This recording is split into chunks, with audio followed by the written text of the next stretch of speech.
Hey guys, before the video starts, I would like to say that there is also a video like this, but with commentary, to which I will put the link in the description of this video. So please go check it out, and I hope you enjoy my video with no commentary. Thank you.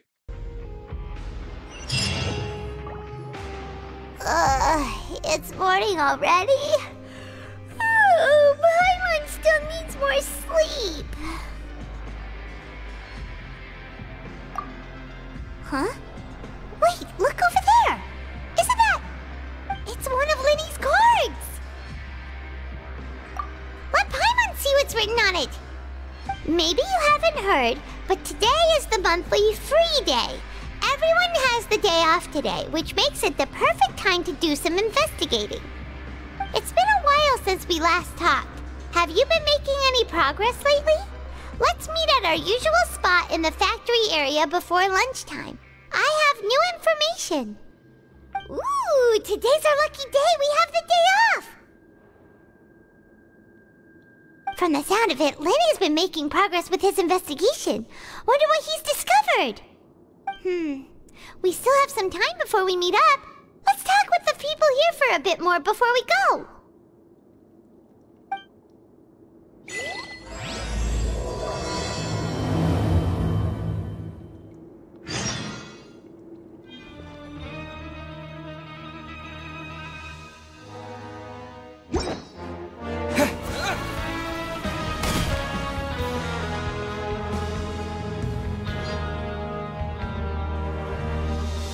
Look, there are some people talking over there. Let's listen in on the conversation.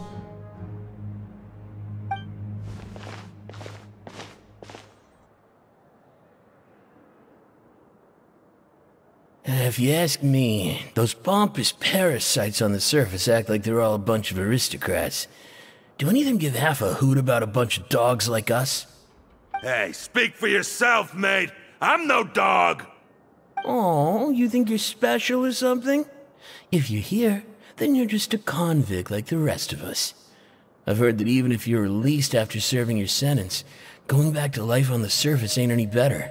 Once a criminal, always a criminal. Or marked for life. I don't buy that. Hey, how cool would it be if the whole world was destroyed by a giant flood and everyone had to start over from nothing? What kind of filthy bilgewater are you spewing? I have family up there. You best shut your sewer hole with talk like that. Listen, things ain't so great on the surface, but who says that you have to leave? I've heard that you can still stay here and work even after you've served your sentence. Not bad if you ask me. Who wants to live in the ruddy overworld anyway? And what makes you think they'd want to hire someone like you? It's one of the great mysteries of the universe, how someone as useless as you is so confident. Whoa. Sounds like they're really unhappy about the overworld. Speaking of which, Paimon never heard anyone use the words overworld or underworld when we were living up there. Is it only something the inmates down here say? That's true.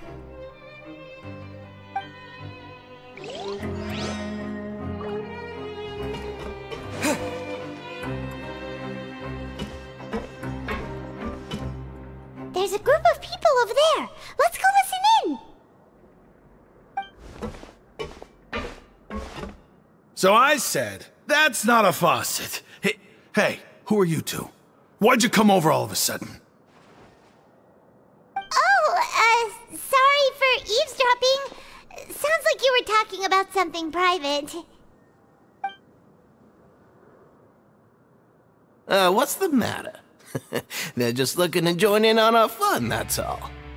Hey, don't pretend like it's okay for them to just interrupt us like that. Yeah, fine. You're lucky we don't mind extroverts that much. You hear that, Quisto? What nice! Your expressions tell me you're looking to hear some juicy info, am I right? But before that, it just so happens that I know you two. Really? Are we that famous? You're kidding. How often does anyone get a personal tour led by His Grace himself? Practically everyone was talking about it. Word has it that you also caused quite the kerfuffle. A little mistake, huh? I like the way you put it. You see, people with a good attitude can join our group anytime, unlike some of the others here. Your group? I'm Quisto, and this is Lavaroon. People usually call us the Bombshell Bros, but don't worry, we're not playing with bombs or anything. It's just that our information is always so explosive, and we blow minds on the regular. So, you two really like to gossip? Whew, you sure know how to embellish. No, you don't get it. Knowing intelligence will make things better for you here. For example, knowing who's working with whom, who has the latest rumors, who's not getting along. Wouldn't you like to know all that? Whoa, all this info's worth something, you know? You should prove you're worthy of it. I don't mind him. Quisto's always this way. Just play nice and say something to massage his ego. The welfare meals. Talk about the welfare meals. Right! That meal we had yesterday was super delicious. Paimon can still taste it whenever she closes her eyes. Is that so? To tell you the truth, I've been helping out with making those welfare meals. I've been working as a kitchen assistant for about a month and a half now. Oh, so you're the one who made those delicious steaks. Amazing! You could be a professional chef. You are correct. I am a true professional. In fact, I even went to culinary school. But enough about that. Since you like my cooking, I guess that means we share similar tastes. Listen carefully.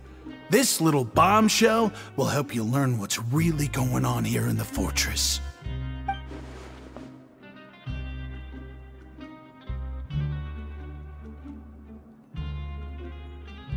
Listen, kids. The power structure within the fortress is quite complicated. The overworlders couldn't care less about us down here. We're basically dogs to them. You've already met the one person here you should never cross, the Duke, Risley. He knows more than you think. And if he doesn't care about something, then he often doesn't bother dealing with it. Those who have the Duke's attention get all kinds of special perks, even better treatment in the infirmary. I know who you mean. It's that Jurier character, right? I don't think there's anything useful about him at all. Why does he visit the infirmary practically every day? Is it normal for anyone to be going in and out of there so often? If you ask me, he's just faking it to get out of work. But did you know that Jurier was a talented researcher from the Fontaine Research Institute before he came here? There's no denying that. I don't care if he was a researcher that could turn dirt into Mora. Once you're in the fortress of Meripede, you're just another inmate like everybody else.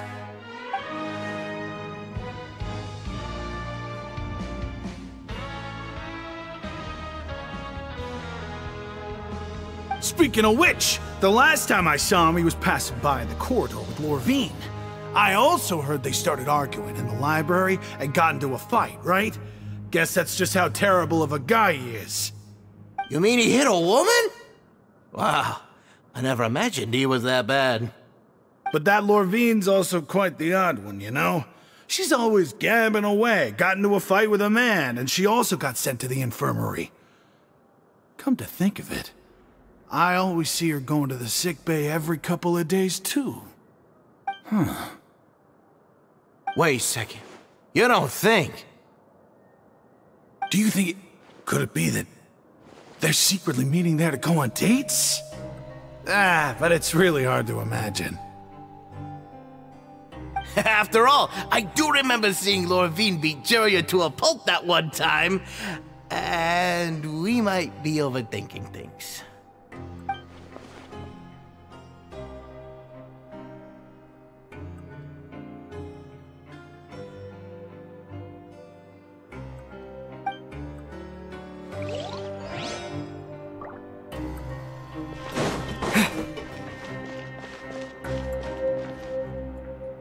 Hey, you over there?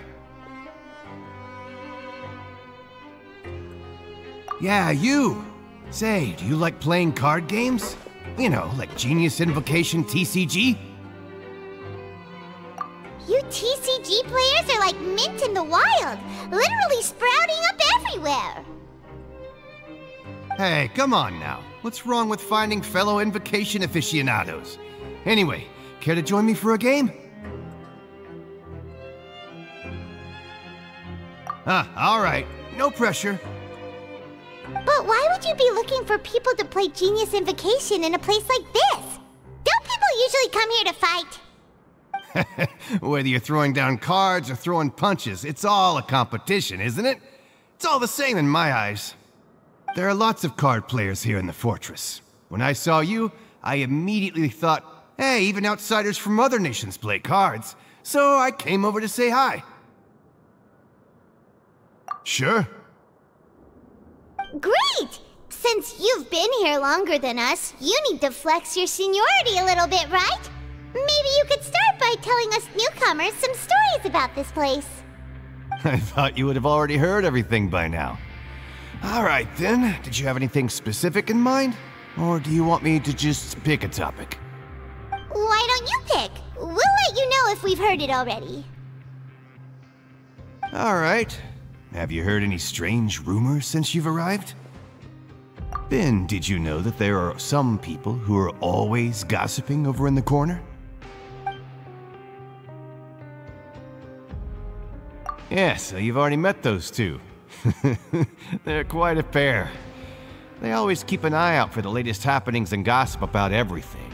I've never seen anyone with more time on their hands.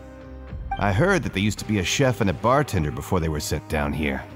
You know how bartenders are, always chatting with customers. And chefs love to pass the time just hanging out when they're not cooking. Good to know. Do you have anything else to tell us? Let me think. Sounds like you want to hear something a little more tantalizing. Oh, did you know that the Duke was also a convict in the fortress of Meripede before? Huh? Wait, are you serious? That's right. The Duke was an inmate just like you and me. Seems he was exiled here for committing some crime. Who knows how he ended up rising up to become the warden, though. To go from an ordinary inmate to becoming the manager of the whole place? I'm not gonna lie, I kinda respect that.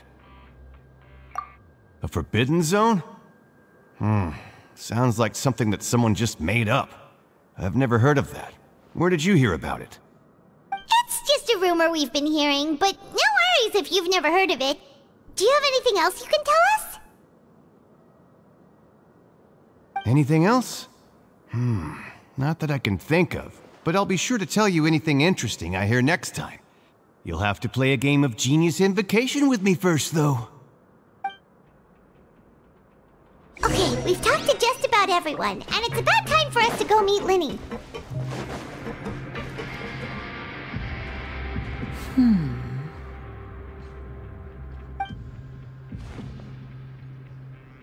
Huh?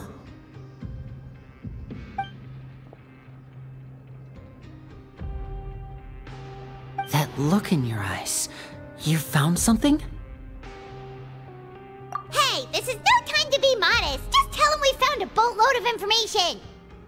Oh, as expected of the legendary duo, you have my full and undivided attention. Huh. I'd have never guessed that myself. The rumors swirling about this place are unreliable after all, and Master Child probably went missing because he found a way out. He is a harbinger after all. I suppose he's much more resourceful than I initially gave him credit for.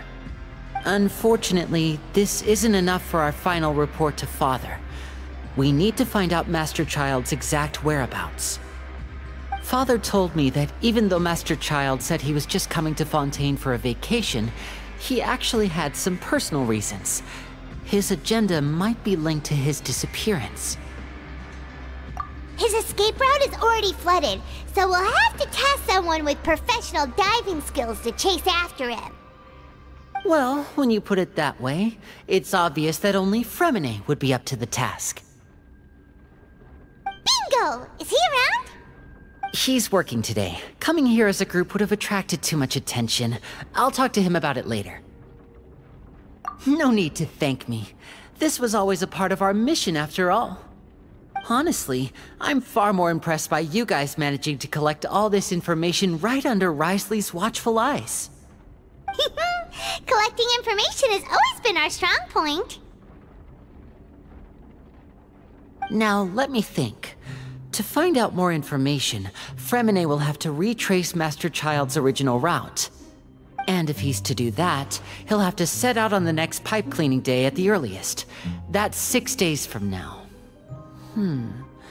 And after that, he'll probably take another 2 or 3 days to return.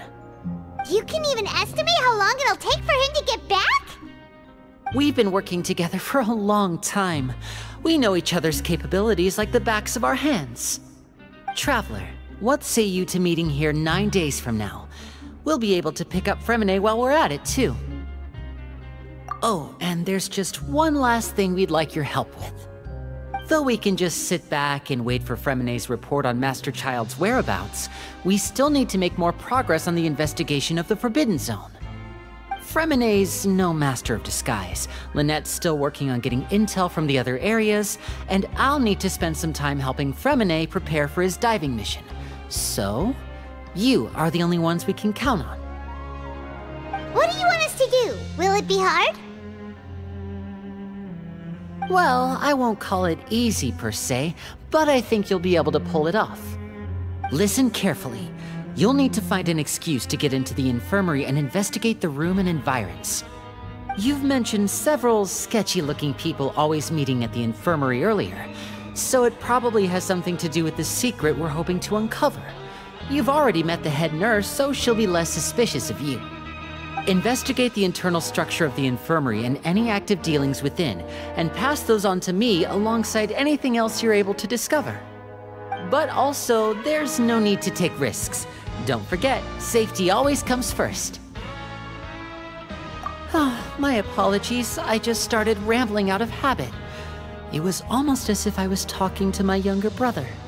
But that's not a bad thing, right? All right, then we'll head out as soon as we finish our prep. Let's go our separate ways for now then. Don't forget, we meet here again in 9 days. Stay safe.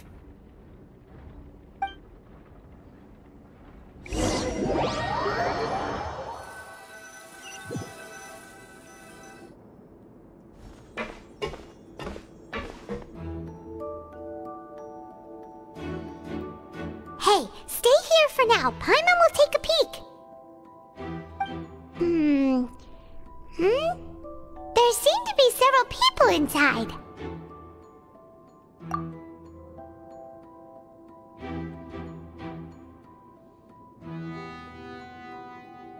Right. I feel like it's not impossible. So...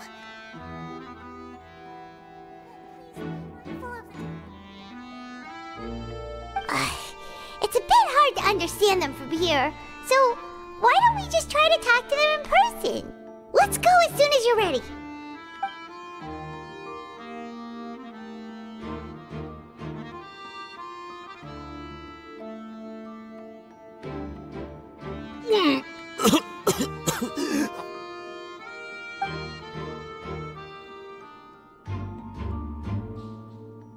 Someone! Please help! He's sick!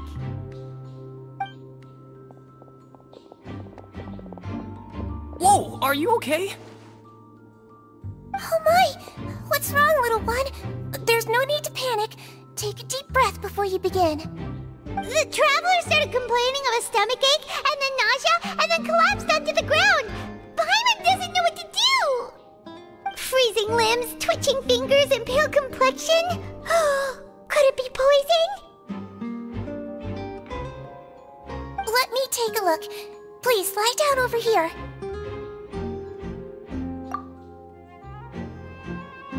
Don't worry, I'll get you to the bed safely. Here, hold on to my shoulder and walk slowly.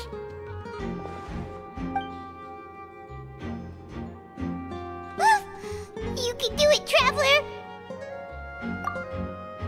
don't apologize. You're sick after all. Now, please relax. I'm just going to do a preliminary checkup on you.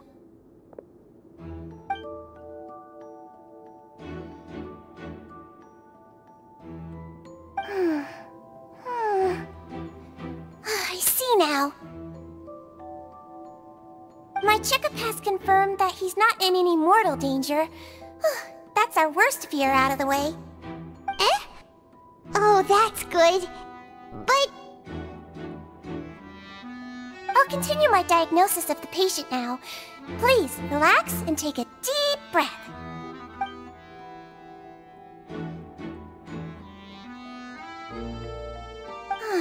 Don't sense serious damage to your organs either. Does it hurt when I press here? And here? Huh? But based on my initial checkup, there shouldn't be a problem here. Oh, how strange.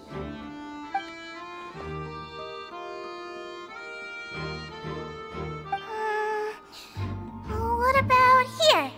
Does this hurt? Oh, I understand. So that's what it is. I think you just ate something that disagreed with you. That's all. Nothing too serious. Outside of a pretty bad stomachache when it decides to act up. So that's what it is. Thank goodness it's not anything more serious. And there have been other inmates complaining about the food recently. I'll inform our head chef, Mr. Woolsey, of this problem as soon as possible. Congratulations! The health risk is incredibly low, so you should recover within a couple days.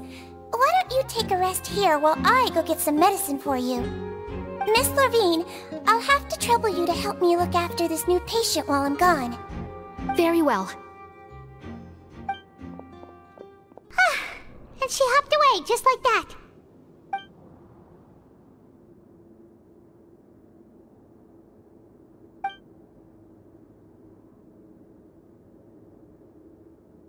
Hello. So how are you feeling now?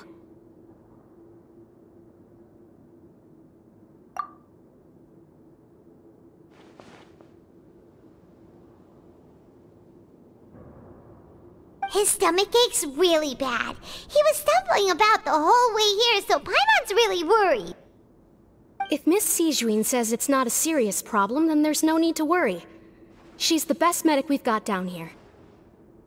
But it also looks like she's the only medic you've got down here. Well, that's true. What do you mean, that's true? That's really misrepresenting the situation. Of course I can't speak for the whole fortress, but it's not like everyone imprisoned here is useless, you know?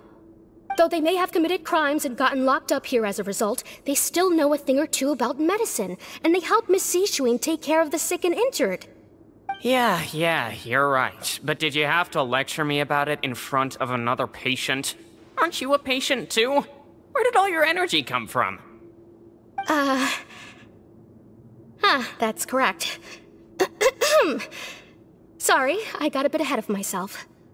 Are you two also sick? We've been sick a while. I come back every once in a while for checkups, and to pick up the medicines Miss Sijuin prescribes for us.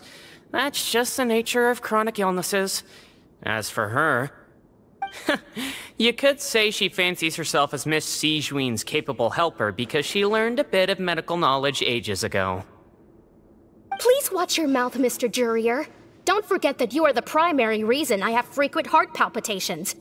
Hey, don't start arguing now! Please, keep it civil at least!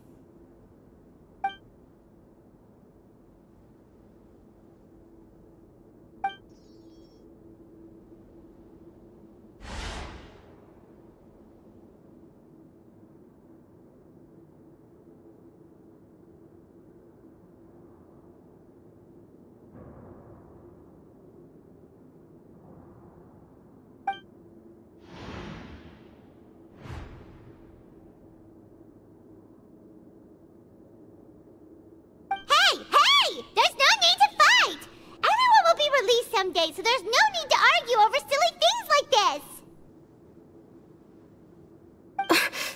But... Release. It's way too early for us to even think about that. And who the heck knows if we'd even be able to continue our previous lives?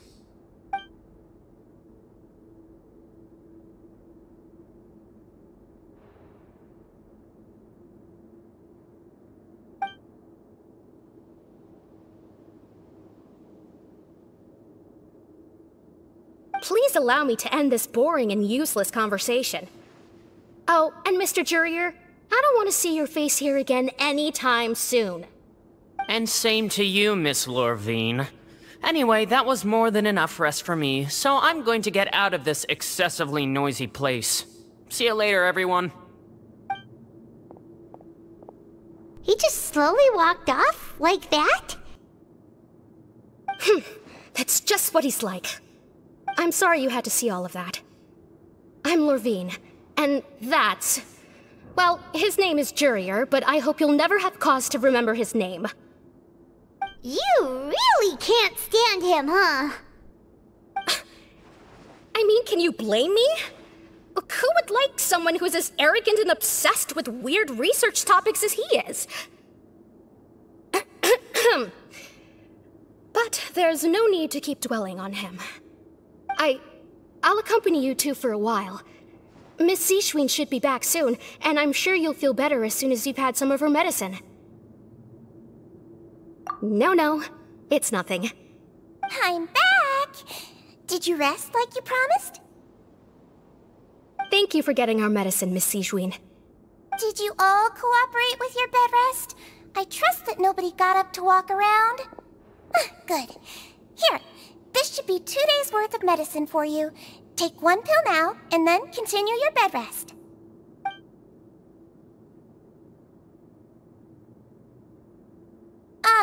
Miss Lorvine, I left in a bit of a hurry just now. Do you still remember if we discussed the color of the pill that you should be taking today?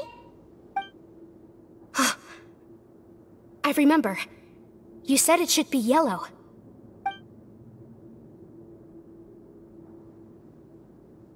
Yellow, huh? I understand. These are yours. Please, make sure to go to bed early after taking them tonight. You'll benefit from a good night's sleep. All right, then I'll also be on my way now. I hope you feel better soon, too. See ya! I'm going to fill out your medical record now. You're widely known as the Traveler, right? I just want to double-check a few details, if that's all right with you. Those two made quite the commotion just now, so why don't we let the Traveler rest? Paimon can answer the questions instead. So his primary symptoms are abdominal pain with secondary symptoms of nausea. Is there anything else? That's it. All right then. Is there anything we should know besides to take the meds? No, his base constitution is quite good, so I'm sure he'll recover quite quickly after taking the medicine.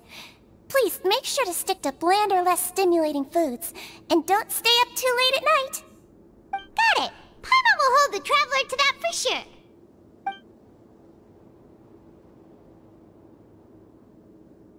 Oh, you're going to take a nap already? Okay then, you get some rest.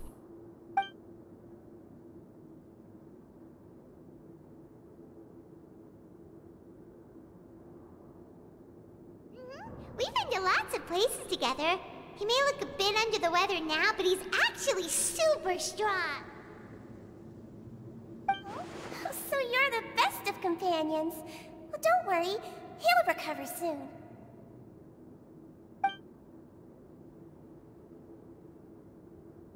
Ah, you're awake. How do you feel? You slept for a really long time, but we never left. Well, now you can go back without a worry in the world. Remember to take your meds regularly, and remember bland foods. Thank you, Miss Seishween.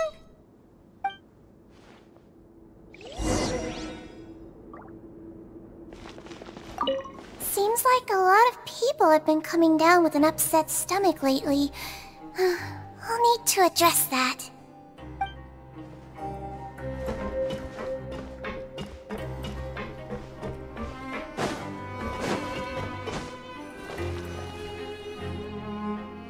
really are something. To be able to fall asleep like that and even sleep talk the entire time, you scared Paimon half to death! No, but you kept mumbling things along the lines of, Pyron, don't take my grilled fish, and put down the Adeptus Temptation now! Paimon talked with Sigewinne the entire time you were asleep. She seems like she's just a sincere nurse, and Paimon didn't notice anything unusual in the room. Are you sure we're not going off track with the infirmary?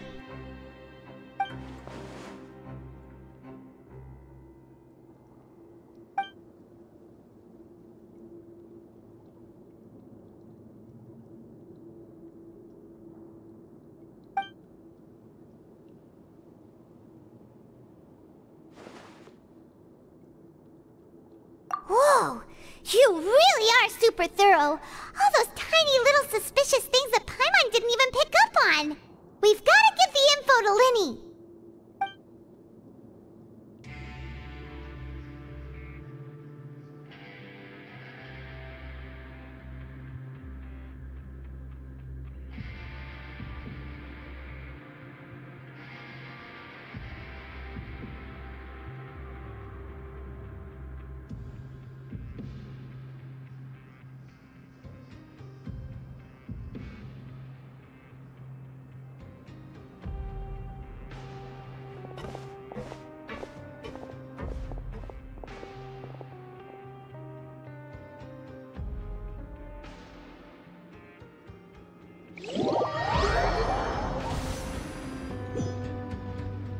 Today's the day! Let's go meet up with Lyney!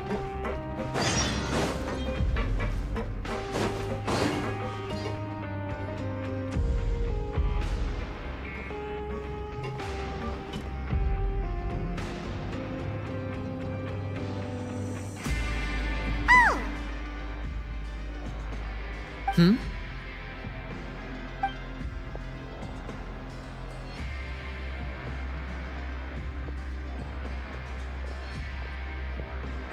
Did you two run into any trouble over the past few days? No, we just worked our shifts according to the schedule. Nothing weird happened. That's good. That means you didn't raise any suspicions when you infiltrated the infirmary. We've taken a look at the slip you've sent. Fremine successfully left the grounds via the pipes 2 days ago, and as of last night, Lynette has also infiltrated the infirmary after faking an illness. Wait, why is she getting involved as well? You already went above and beyond when you scoped out the infirmary. To put it more bluntly, even if we were to view that as something you did in exchange for Fremine's help, you've already done more than enough. Infiltrating a guarded stronghold is a different kind of job from a one-off investigation. We want to avoid using the same faces over and over and reduce the amount of suspicion that will fall on any given person. Lynette also felt like you have already taken the first step for us, so she should be the one to finish the job. So that's what Lynette thinks. Oh, Paimon hopes everything's going well for her. Then, let's go check on Lynette before Fremine returns. If everything went well, then she should be wrapping up her investigation right about now. Is now really a good time to go over? According to my observations, Sigewinne always spends around half an hour away from the infirmary right before lunch. Lynette knows this as well, so this should be a good time to meet up with her. Also, I'm her brother, remember? It's only natural for an older brother to care about his younger sister's well-being. Okay, then let's head over right away!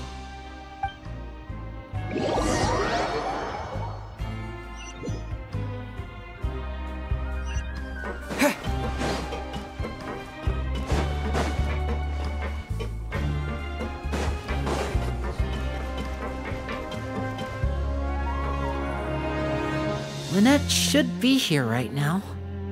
Huh. Strange. Lynette? As expected, Sigewinne isn't here, but why isn't Lynette here? No, Lynette rarely deviates from the plan. We agreed that if she were to make changes on the fly, she'd find a way to let me know. Unless... Let's any clues around here. We can look while we wait for her. Who knows? Maybe she'll be back soon. Okay.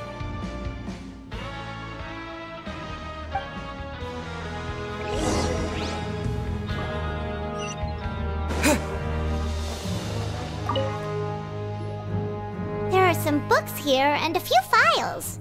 They all look like medical records. Advanced nursing, how to raise the spirit of your patients, a quick guide to the psychology of emotions, and the meaning of laughter. These sure are some interesting books. Who knew Sijuin would be interested in these kinds of things? She even has books on understanding people's motivations and feelings. Is it because she's a Melusine? Or does she have a need to understand her patient's emotional state? Seems quite normal to me. These are skills that would come in handy for a nurse from time to time.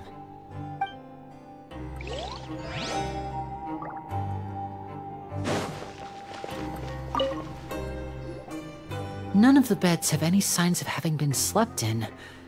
Except that one over there. That's the one Lynette must have used, right? You said she was pretending to be sick. She would have said her migraine was having a particularly bad flare-up. Generally speaking, the head nurse would then ask her to lie down and rest while she left to retrieve the medication. Which means either the head nurse didn't return the entire time from when Lynette laid down up until she left the bed, or the nurse intentionally left it this way.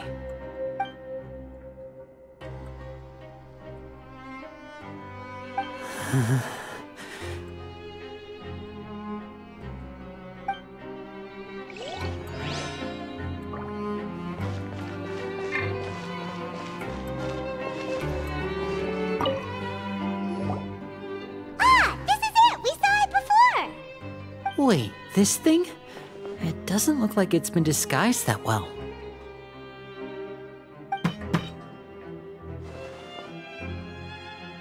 The space behind it is empty.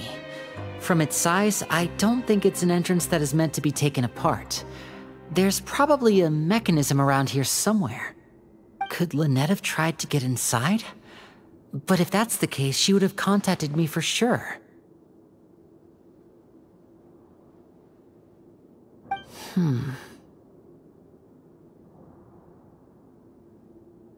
Let's look around here for some more clues.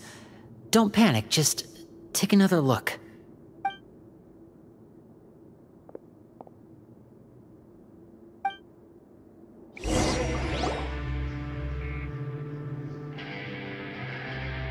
Hey, you guys, there's a slip of paper over here! A slip of paper? It's right over here, and there's a bunch written on it too. It reads, "Out of respect for your usual practices, I'll use a piece of paper or card as the medium to pass on my message. You may consider this as me giving you my best regards." This is... Is that all? The back. This is... Show me! Now!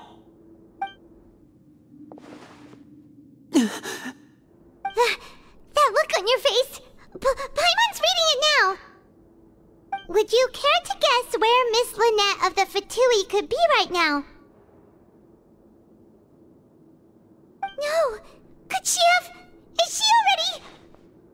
Writhsley. Did he deliberately leave the infirmary unguarded to use it as bait?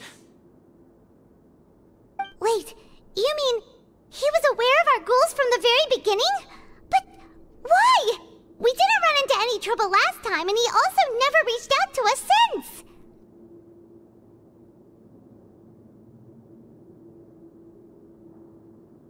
Yes, that is a crucial question. Writhsley, he doesn't do anything without a clear goal or reason. So this means he had no concerns about your activities from the very beginning. You're not from the same camp as us. You were sent down here by Nervulet, so you have no conflict of interest with Writhsley. We're a completely different story, though. I'd like to know that, too. Why did he only go after her? panic. Just think everything over. I have to stay calm.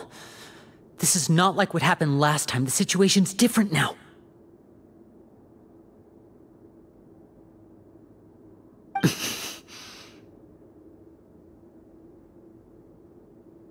Wait, you're right. Wait, but that means...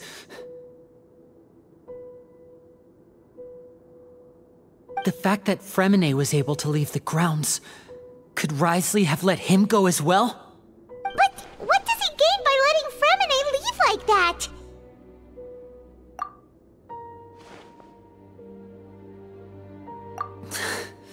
So he's challenging me and trying to provoke me, I'm sure of it.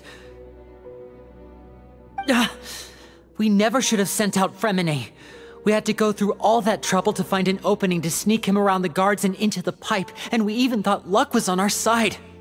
If Wriothesley let him leave on purpose, then he's probably in a terrible spot now as well. Lenny's getting more and more panicked. We have to calm him down. Don't be like this, Lenny. Fremine wouldn't have left if we hadn't told you about Child. That was our fault. No. I'm the leader of this operation, and I'm the one responsible for this team. I was the one who failed to protect them. I'll go talk to Wriothesley. Hey, don't be reckless! Traveler, please, talk some sense into him! I simply cannot allow Lynette to be abducted again. I have to go. I'll find a way to get them back!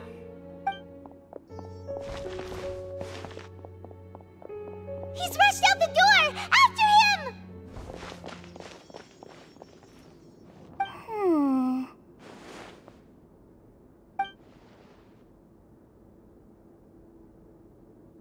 Right. I feel like we still have some room to make changes on these details. It's not impossible, but it'll require extensive testing. Is that so? Very well. Then please be mindful of the time. Huh? Is someone? Pack everything up. Whoever's outside is eavesdropping. They'll probably come in once we stop talking. Someone! Please help! He's sick!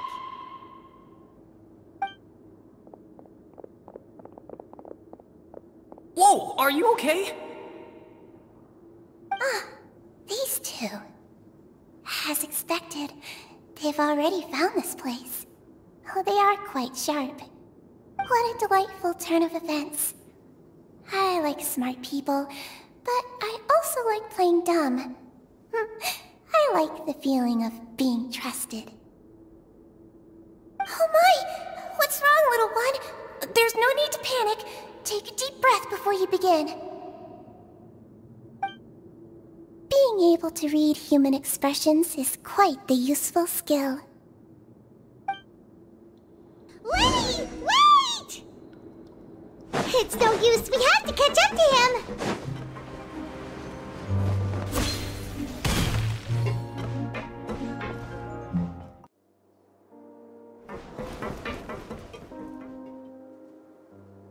Come out and face me, Wriothesley! Aren't we at an administrative office space? Why don't you at least try to follow even a couple rules from the fortress's indoor management regulations? What did you do to my sister? I ran into the young miss at the infirmary. I'd heard that she was suffering from quite the migraine, so I decided to invite her over for a cup of tea. I do have some teas in my collection that can work wonders against such an illness. Stop joking around! Where did you take my siblings? I have also heard that your performances are quite the spectacle. Miss Lynette would sometimes enter a box filled with water, only to emerge the next second from another place altogether. Maybe she'll appear behind you right now if you were to turn your head. Is he trying to trick me into turning my head? No, he's probably not looking to attack me right now. All of the hostages are in his hands, and he's even in the mood for small talk. That means Lynette is probably still alive. You knew we were investigating the infirmary from the start, so you deliberately aroused the Traveler's suspicions and baited us into continuing our investigation, just so that you'd be able to kidnap Lynette. As for Fremine, no, you probably didn't even interfere with Child's escape. You let him go, so you could purge the Fatui members that we had planted into your ranks. There was no need to do so. The Fortress of Meripede is a pretty pleasant place. Most people enjoy their lives here. The only ones who act differently are those with personal agendas. It was quite easy to identify your colleagues. You removed our original members and spread the news of Child's escape so Father would assign our team to come down and investigate. Fremine has also fallen into your hands, right? If you're oh so omnipotent and so in control, why would you need hostages? One correction. Lynette is in my hands right now, but Fremine is not. He's not? What do you really want? Lenny! Oh, wonderful. Everyone is here, so I'll only need to say this once. Thank you so much for cooperating with me. Eager and to the point, I see. Alas, only Miss Lynette is currently having a cup of the fortress's finest tea. Although, as per your original plan, Mr. Fremine should also have returned to the fortress by now. But he has neither shown up within my gates, nor has he been taken into any kind of custody. So where do you think he may be right now? Wait, you can't mean... You locked him outside in the sea? I closed the fortress's gate to the outside world. That's all. Fremine's a star diver, so he should be fine, right? No, we're still here, so he definitely tried to find a way to come back for us. So we can't assume he might have made a break for the surface. But why would I do this, you may be asking? To have an audience with you, of course. My intel tells me that Mr. Linney is a great magician, so it's only natural for me to want to have some cards of my own when it comes to negotiating. Besides, I do recall you mentioning to Miss Lynette that you've always wanted to have a face-to-face meeting with the Lord of the Fortress of Meripede, regardless of whether it was in a personal or a professional capacity. Well, you got your wish. So, you've been keeping tabs on us before we even set foot in the fortress. Some of my folks just happened to hear a thing or two, that's all. In any case, I will be straight with you. I was willing to play dumb and turn a blind eye, so we had a pleasant few days playing games together here. But once you started focusing on the Forbidden Zone, all of that changed. Mr. Linney, the cards are stacked against you right now. Miss Lynette is in my hands, and Mr. Fremine is still slowly being pickled out there in the brine. You know just as well as I that he cannot last out there forever. You need do but one thing to guarantee their safety. I would like you to contact your superior, and ideally invite her over for a cup of tea with me. You want to see Father? But why should she bother giving you an audience? Well, if she cares for the well-being of her dearest children, she should have plenty of motivation to join me for a parents' evening. I've heard that the bonds between the members of the House of the Hearth are like the bonds of family. I don't see why she would refuse. Why did you think Father sent us to handle the Fortress of Meripede? This place is basically a no-man's land. It wouldn't be fitting for anyone as important as a harbinger like Father to come here in person. Oh, I see. So it's because she doesn't care for my place here. That's such a shame. After all, I've amassed quite the tea collection. I was looking forward to sharing it with her. Both Monsieur Neuvillette and Lady Farina have already received many samples as gifts. Was this the extent of your master plan to get to Father? No matter how much pressure you may put on me, I won't allow you to use us to blackmail her. You people really are difficult to get along with. All I'm asking for is a face-to-face conversation. Does she truly have no interest in the fortress's secret? Mr. Linney, you have one last chance to invite your father here. If you refuse...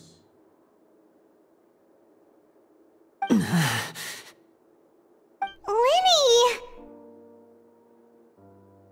Instead of asking why I'm doing this, Why don't you try to see things from my perspective for a second?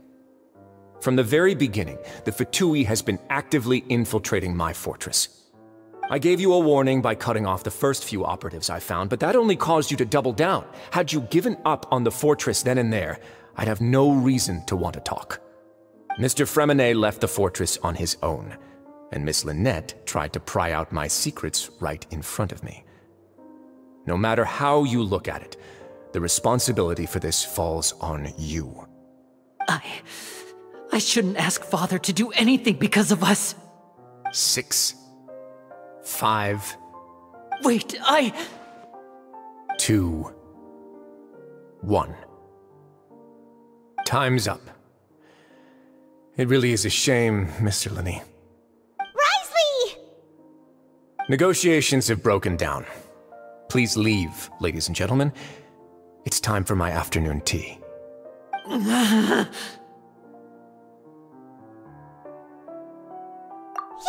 listen to the Traveler! If you can't talk to Linny, can you at least talk to us? You do realize that I'm only letting you go because of Neuvillette, yes?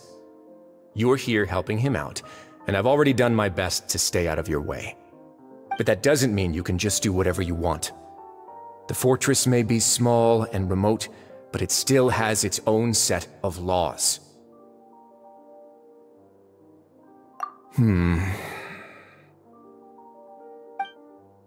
how about this? Those who are capable deserve respect. You've spent quite some time investigating my home turf by now, so why don't you tell me a thing or two about what you found, I'll ask you 3 questions. Answer all of them correctly, and I'll agree to your request. Question 1. Regarding the hidden rules of the production zone, what is the truth behind the one about not being allowed to work for 3 days in a row?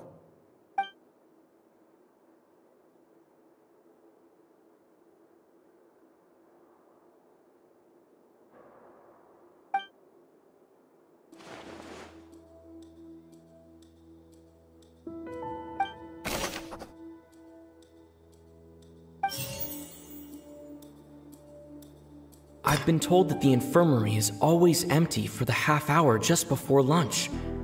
But what could Sijuin be doing during that time? The Fonta promoter has been struggling because he doesn't recognize the real value of coupons. Meanwhile, the Duke believes that only idiots who don't understand the value of coupons will spend them on Fonta.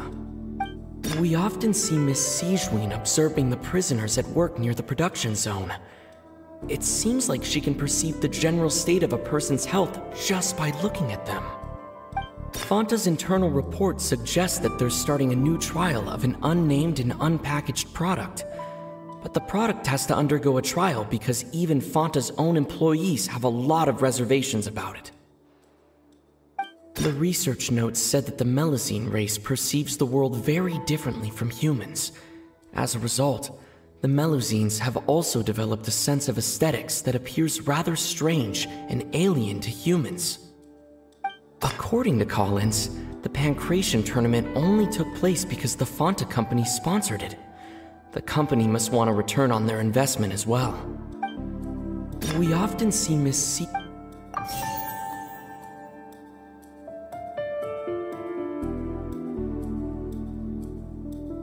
I've been told that the infirmary is always empty for the half hour. The research notes said that the Melusine...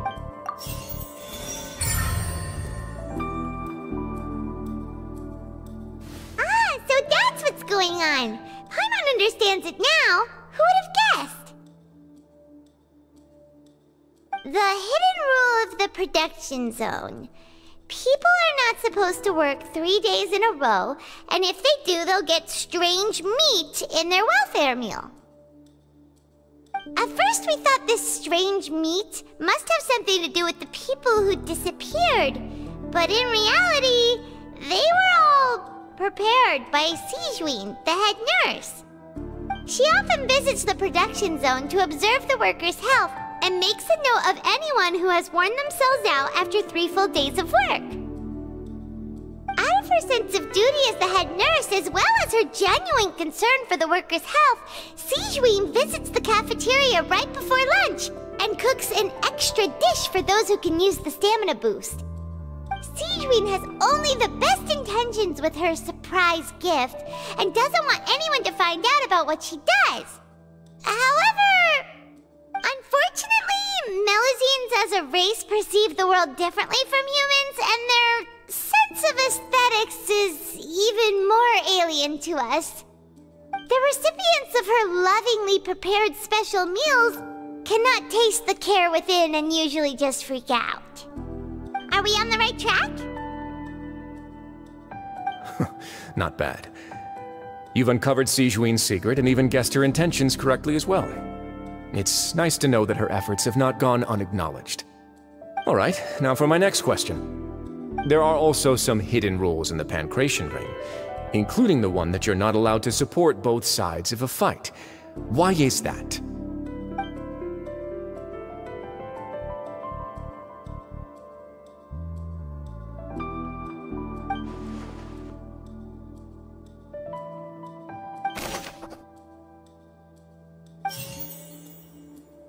I've been told that the infirmary is always empty for the half hour just before lunch.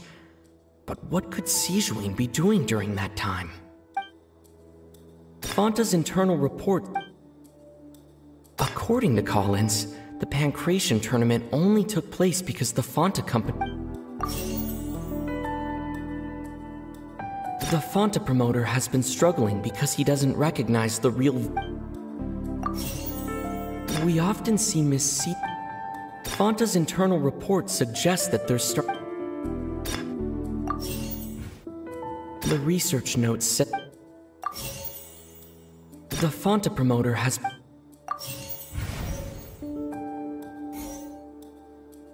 I've been told that the infirmary is...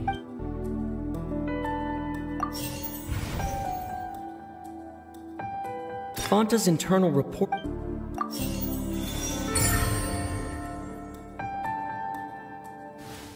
Paimon gets this rule too now, so there really was nothing to be afraid of. That hidden rule of the Pancration Ring is about how, people are not supposed to bet on both boxers at the same time.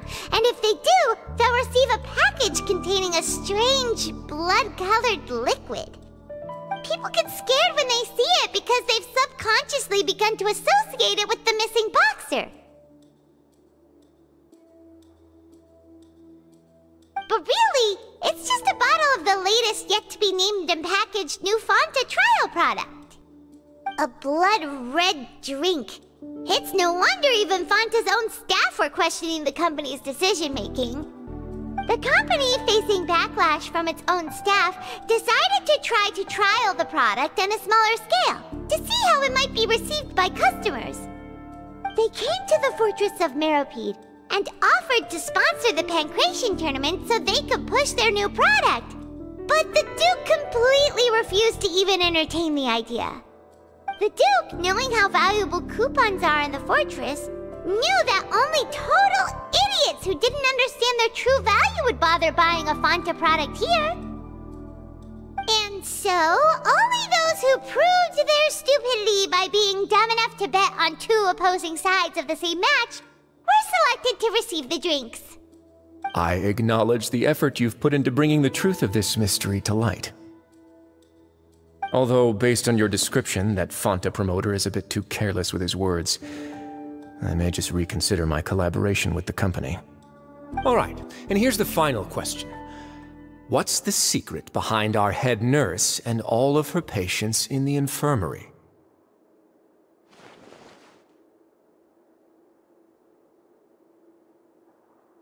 Stop your cruel and pointless games, Risley! You know that we haven't finished our investigation, so there's no way we can answer the last question! The thought of sparing Lynette and Fremine never even crossed your mind! You'll pay for this! Ah! Lenny, are you alright? Oh, close one. I owe you, Sigewinne. That was a fantastic shot. It was nothing, Your Grace. Sigewinne? Though this gun may look like a toy, it's actually fully functional, as I just demonstrated. Siegeween, you... Not at all. I am merely a resident of the fortress, and thus protecting it is my duty. When Monsieur Nervulette asked me to come here, he told me that my job would be to take care of the well-being of everyone here. I am merely discharging my duties. But if you mean what you just said, then isn't Linny someone you should be looking after as well? Isn't he a resident here just like the rest of us? But I really am just doing what Monsieur Nervulette told me to do. Everything I did, I've done to protect them. Had I not, they would be in far more dire straits right now. His Grace knows it too, right? Your Grace? Mind proving my innocence to them? My dear Siegeween, whatever shall I do with you? Would it have killed you to just wait another minute or two? Well, it's nearly time after all. The way you do things can be truly frustrating sometimes, Your Grace. I figured I should try to talk some sense into you. What are you talking about? What time? Take me if you want. Let them go. How touching. Can you just give me one more minute? Don't be like that, Your Grace. All right, everyone, calm down. 2 more visitors will be arriving any time now. I'll go get a cup of tea. Miss Siegeween, I leave Miss Lynette in your care. You... What are you doing? I believe I hear footsteps.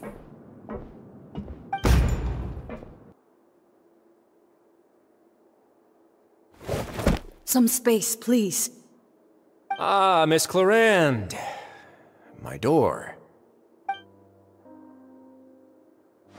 Fremine... Fremine... What's going on? What is Clarande doing here? Work. I'm sorry about shooting you, Mr. Linny. The tranquilizing effect will begin to wear off soon. Please take it easy in the meantime, though. What happened to Fremine?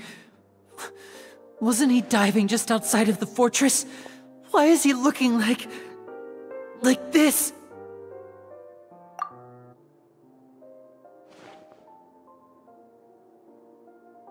A flushed face, an accelerated pulse. He must have consumed primordial seawater. What did you say? Please, make some space. I'll need to give Mr. Fremine a more thorough checkup. Your Grace, I'll leave the rest to you. I'll talk to Clarande while you get Fremine to where he needs to be. Everything else can wait.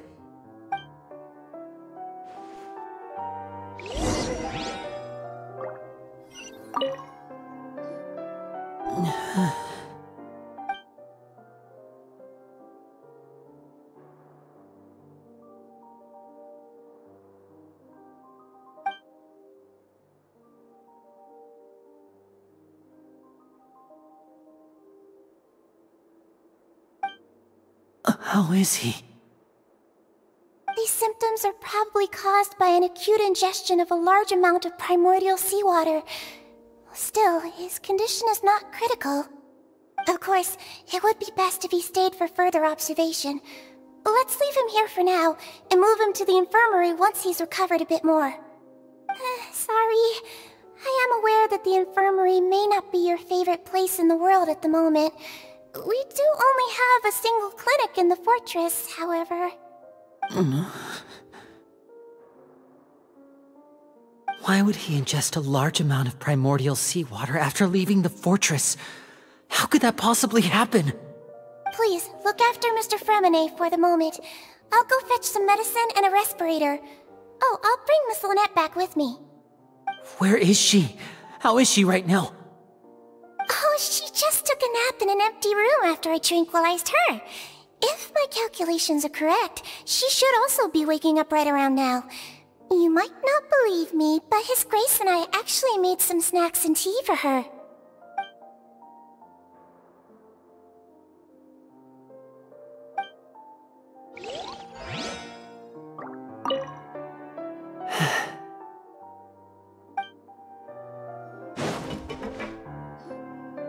What's that look on your face? I thought I made good time on the way back. Oh, I'm just admiring your punctuality. Had you arrived just a few minutes later, Sigewinne may have been forced to shoot Mr. Linney again. How's the situation out there? The water has changed. It's pretty much as expected. The concentration of primordial seawater has increased significantly. I was only out there a short time, so it wasn't too bad. But if one were to stay for any significant amount of time... well, you can see how that boy's doing. Where was he when you found him? The abandoned zone at the end of the pipes. A good distance into the water. Closer than I thought. He must have recognized it early on and tried desperately to swim back. Locking the door was necessary. I don't think we could have saved two. Well, I did try to convince him that I had my reasons. Never seems to work, though. It would probably work on Neuvillette. He has a knack for picking out who had good intentions, even when the outcomes were all terrible. It's a bad sign if you're having to plead your case to Neuvillette. Want some tea? Not particularly. If you want to drink some that badly, just say so. Fine, I'd like to get some tea. Want me to get you a cup too, since I've already made it? Might as well then, I suppose. Actually, do you have a towel? I would like to dry my hair.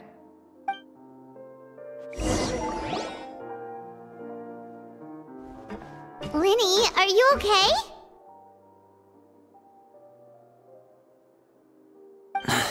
I'll be fine. They're all here now. Don't worry about me. Are you sure? You don't look alright.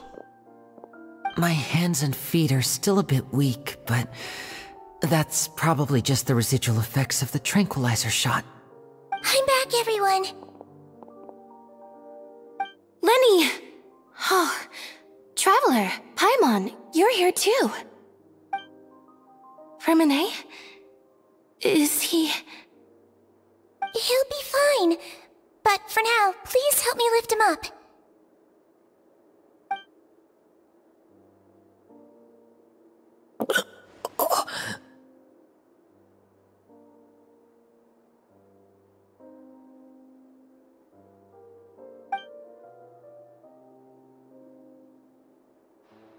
His breathing's beginning to slow down. Give me a hand and help me get him to the infirmary. Yeah, I'll take him from this side. Lynette, together? On it. Traveler, you seem pretty worried about him. Want to come with us?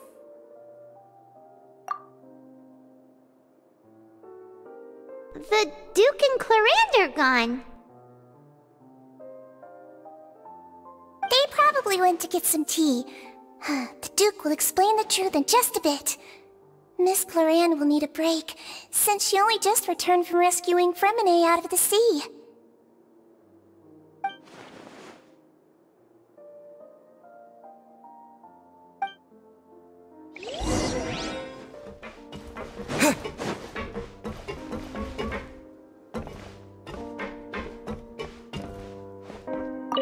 Could I tempt you with some sugar for your tea? No need. Could I tempt you with some sugar for your tea? No need.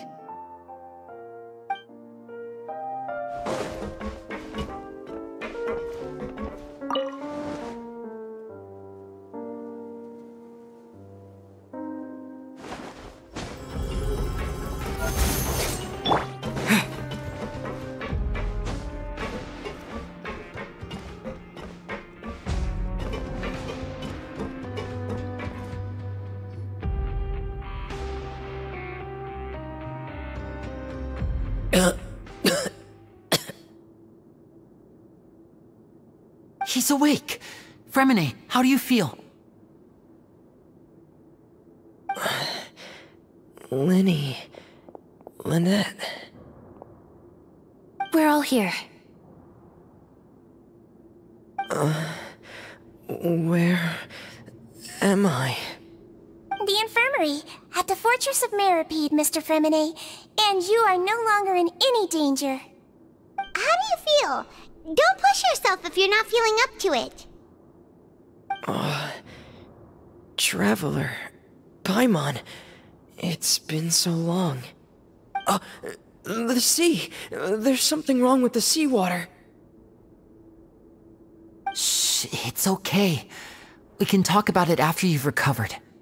No, listen to me. This is really serious. There's primordial seawater mixed into the regular seawater. I don't know why it's there, but no one should touch it. Pipes. Right, the pipes. It's all coming back to me now.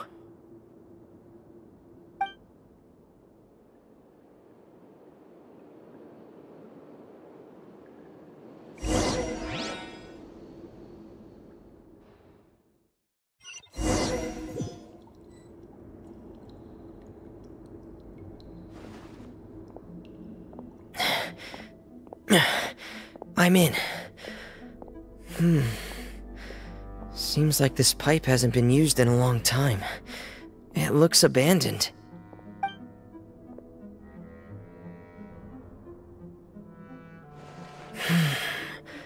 Where could Master Child be?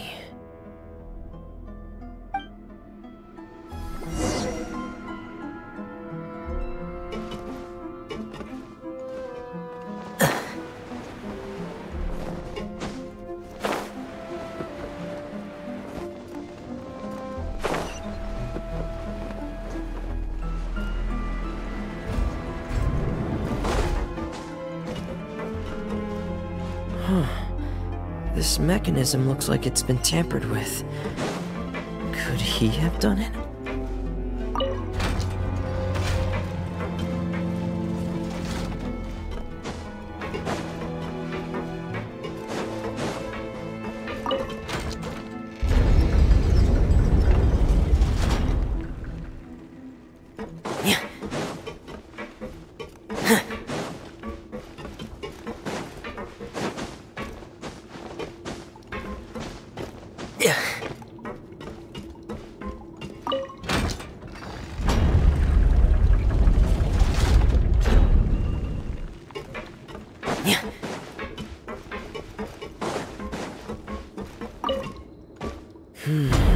It's getting stuck on something. Seems like I'll have to avoid those obstacles while I turn it.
This is where the water starts. Okay. Master Child probably dived into the water. I'll go take a look as well.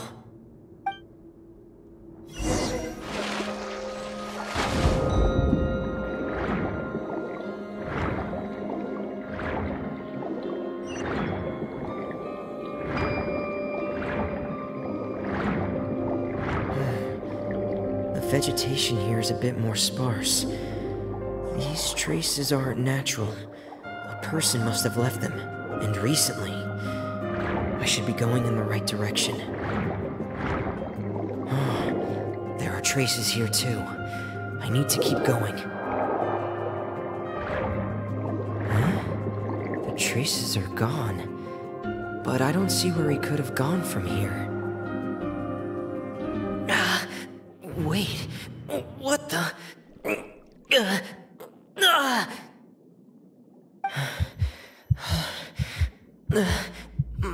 is racing, and it's getting harder and harder to breathe. What's going on?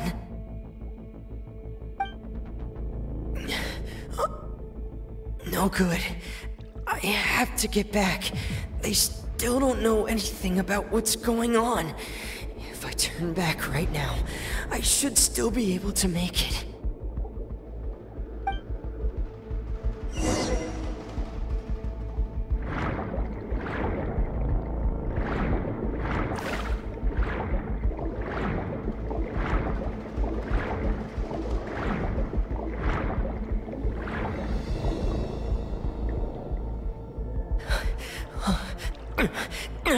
I can't die here.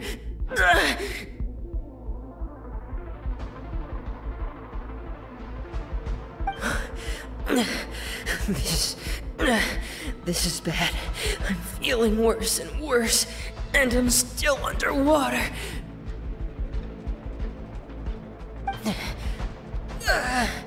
I have to push on.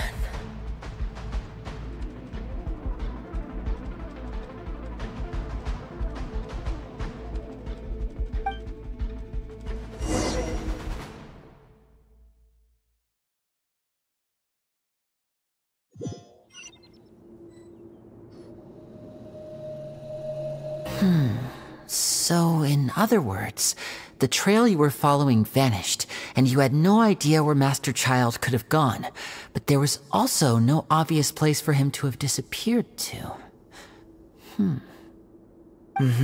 That's right. I tried my best to swim back, but I had already put some distance between myself and the fortress, and I just couldn't find the strength to keep going. I probably passed out some time after that, and you know the rest. Miss Clarande brought you back, but we also don't know why she just suddenly appeared at the fortress, or why she went out to save you. Miss Clarande, you say? I must go thank her in person. You're still too weak for Monet. You can go after you've had some more rest. Miss Lynette is right. I believe Miss Clarande will stay here as a guest for another few days, so there's no need to hurry. A guest?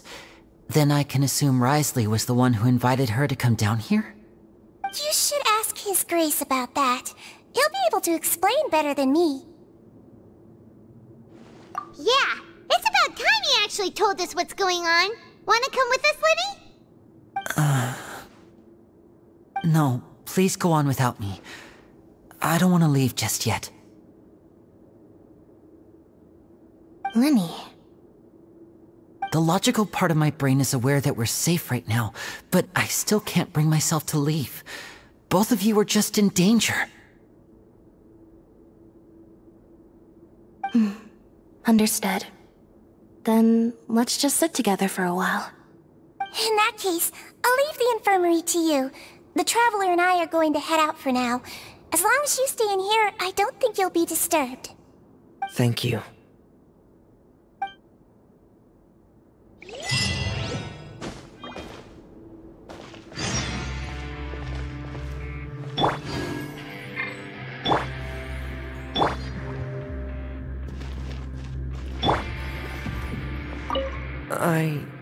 I'm so sorry, Lenny. I'm also really sorry, Lenny. I should have been more careful. Don't say that. It was all my fault. I was the one who should have been more careful. You two were nearly... If I was stronger, maybe I would have already found Master Child. No, how can you say that? Huh? I'm sorry. What I'm hearing is, we all dropped the ball at some point during the mission, so the responsibility falls on all of us. Isn't that right? Yeah, that's right. It's on all of us. Lenny, we understand that you're worried about us, but we're worried about you as well. Please don't blame yourself. We want you to keep your spirits up. Yeah.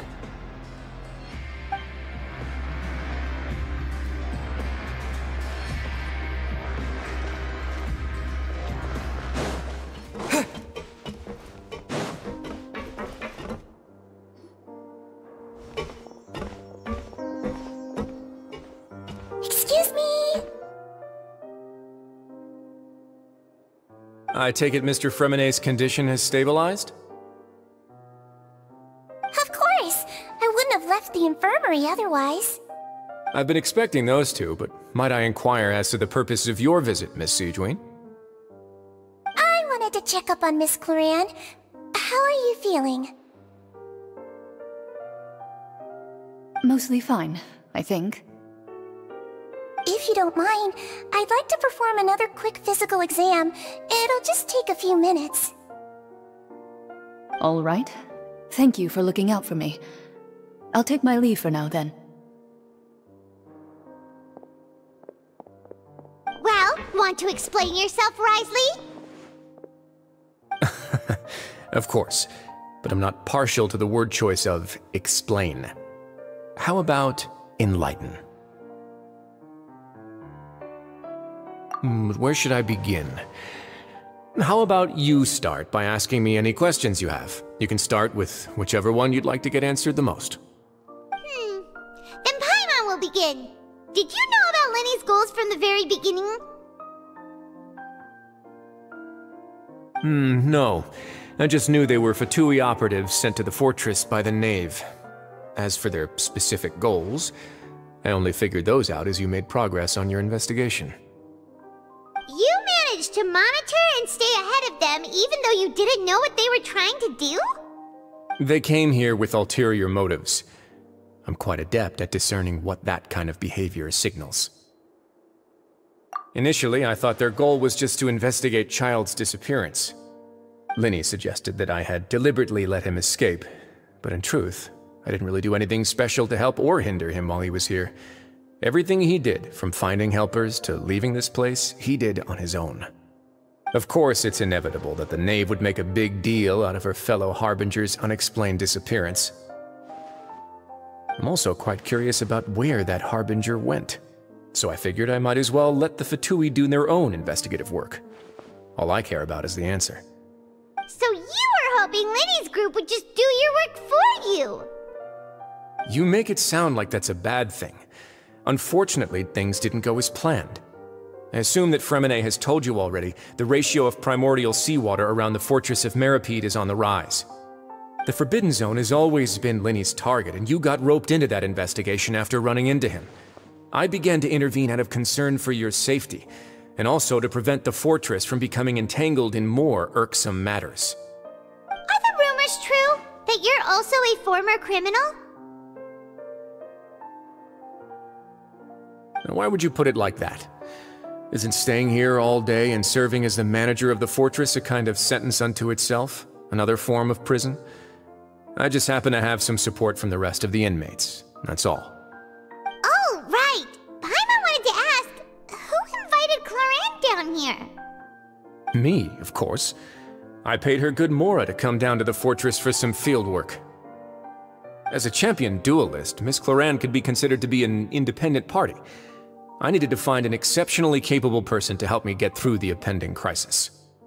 And saving Fremonet was part of that crisis? You can think of it like that, yes. Credit where credit is due, that boy is quite adept at diving. Had conditions not been as hostile as they were, he probably would have found the missing Harbinger already. That's not something you should be asking after. Neuvillette only asked you to investigate Child's whereabouts. All I need to prove to you is that the Forbidden Zone had nothing to do with the Harbinger's disappearance. That should be clear now that you've spoken to Fremonet. But we've already uncovered that there's something wrong with the infirmary, and we've answered a bunch of questions that you threw at us. Isn't it about time that you answer our last question in return? You make a compelling case. Do you really want to know the answer that badly? Yeah, Paimon really wants to know! Even if the truth may not be pleasant? Follow me.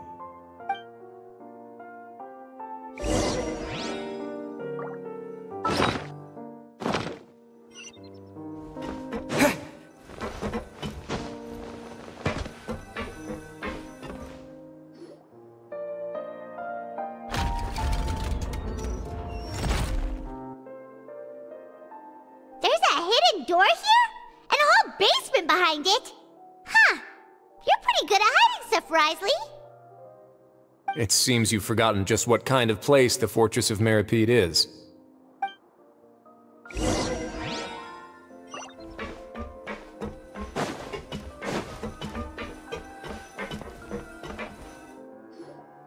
Stand on the central plate. Wait, is there a secret mechanism or... Whoa!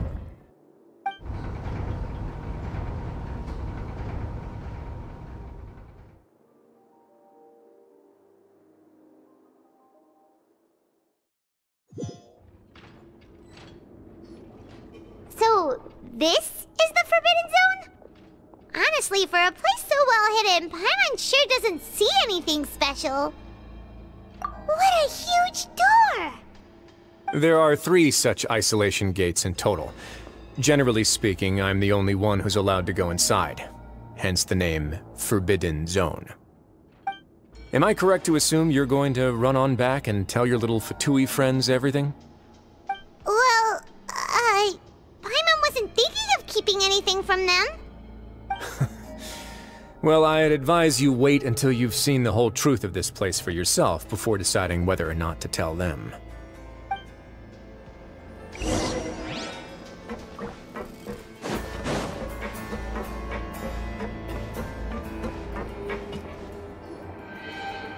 Huh. So there's a switch on the side. Stand back.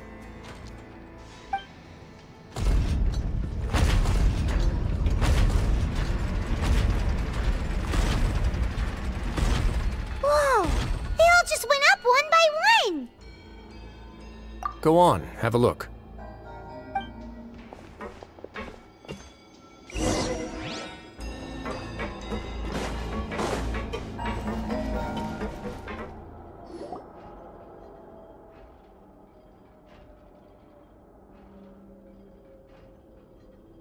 I've been interested in what lies beyond that gate ever since I assumed leadership of the Fortress of Meripede. Of course, it would be unwise to recklessly open it, but it'd also be risky and negligent to simply ignore any potential danger that could be behind it. The readings on that dashboard have not budged since the day when I first laid eyes on this place. But over the past year, the needle has crept upwards from its original position, likely because some parameter it's been tracking has changed, if only infinitesimally. Normally, I would have ignored it, but I happened to have some free time when I noticed it, so I investigated. Any guesses what the reading could be tracking? Very reasonable guesses. I've considered both of those as well. Unfortunately, our dashboard is tracking something less ordinary. The temperature should vary with weather and climate changes, so for something that rarely shifts, the water pressure is more likely. We ran a few tests to increase the pressure from the outside, but the readings didn't change at all. Later on, a few more possibilities occurred to me, such as a potential connection with the primordial sea. I began to make a few preparations based on that hypothesis. Over the past few days, the needle has moved again. With that, and the symptoms that Fremine displayed after leaving the fortress, I can now confidently conclude that the readings represent the concentration of primordial seawater in the seawater nearby. The concentration of primordial seawater? But we're already under the sea! And that is precisely the problem. We're at the bottom of the sea, and now we're surrounded by toxic seawater. Somehow, primordial seawater got mixed in, and the concentration is steadily rising. Yes, that's very likely. But forget about the two of us! Not even Novelette knows where the primordial sea could be, much less where we could find and plug a leak. Oh. Oh! Seems like you've figured it out. I believe the primordial sea lies directly beneath this sluice gate. For some reason, the primordial seawater levels have risen significantly, and it's now very close to us. The indicators are now red. Although the gate still stands, some primordial seawater has already leaked out and mixed into the sea around us. If this continues, soon it will no longer be able to hold back the primordial sea at all.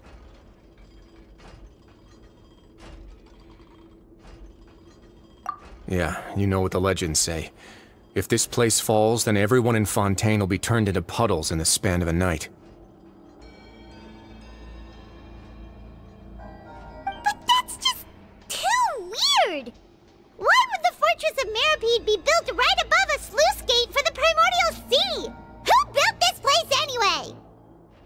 Your expression tells me you think this might be part of a vast, complicated conspiracy.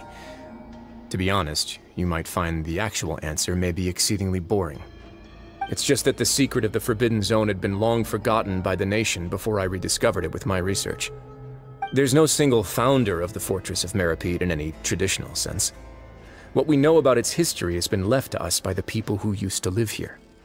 When the previous Hydro Archon Egeria ruled the land, all convicted criminals from Fontaine were exiled. The people drove the criminals away like a wolf pack chasing away the banished. The criminals received no sympathy of any kind from the people. They were exiled to the desolate seaside, where they experienced only pain, struggle, and the bone-chilling cold. Some of them began to repent, and prayed to the Hydro Archon, asking if there was still anything they could do. The Hydro Archon took pity on them, and said, "You may go guard my secret, deep underneath the waves." And so, leaning on the power of the Hydro Archon, they gathered underneath the sea and began to build a fortress. They became a community down there in the deeps, and over the years helped it to grow. As the number of exiles increased, more and more people joined the community. When the first group of exiles died, they left the yet unfinished fortress to their successors. The Hydro Archon continued to lend her support, allowing the fortress and what it stood for to continue growing ever larger. Before long, this dark underwater fortress became the sinner's only home. And with that, the people here stopped referring to the fortress as a prison. They saw themselves as repenting sinners who would regain their freedom once they had sufficiently redeemed themselves. But as time went on, people also realized that the fortress was a lonely place. Once they had gotten used to life here, they could no longer feel comfortable living in the overworld. Once they had finished serving their sentences, some people left and some others chose to stay. They'd find some idle position and let their withered souls fade away with the ancient secrets of the past. After many, many centuries, few people still remember the reason for the fortress's founding. Now they just see it as an integral pillar of Fontainian society, as the place where criminals deserve to be sent. Now and again, researchers manage to break one law or another and live out their days in the fortress. I learned all this from an elderly historian. Everyone else just thought he'd made it all up. But now you know every part of that history is true. Indeed. That's just as the prophecy says. If this gate fails, then everyone will be dissolved into the sea. To be frank, not really. But sadly, that hasn't stopped this prophecy from proving all too accurate. Prophecies are troublesome things. Just hearing one will create the first wave of panic. Seeing signs of it will bring about the second, and actually witnessing it in real time, the third.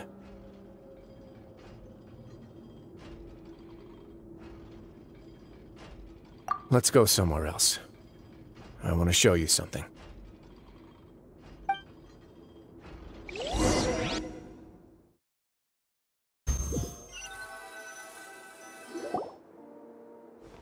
This is it. Your Grace, perfect timing. The results from our last round of experiments have... Wait, Jurier, he's not alone! Huh? Lorvine and Jurier? No need to panic, you two. I've already told them about our plan.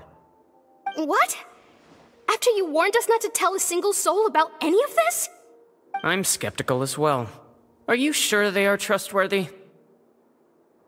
The results speak for themselves, don't they? These two may already know more than you could ever imagine. All right then, if Your Grace insists. They seem harmless enough, so I'll trust them for now. Well, how about some reintroductions? This is Jurier, one of the highest-ranked researchers from the Fontaine Research Institute.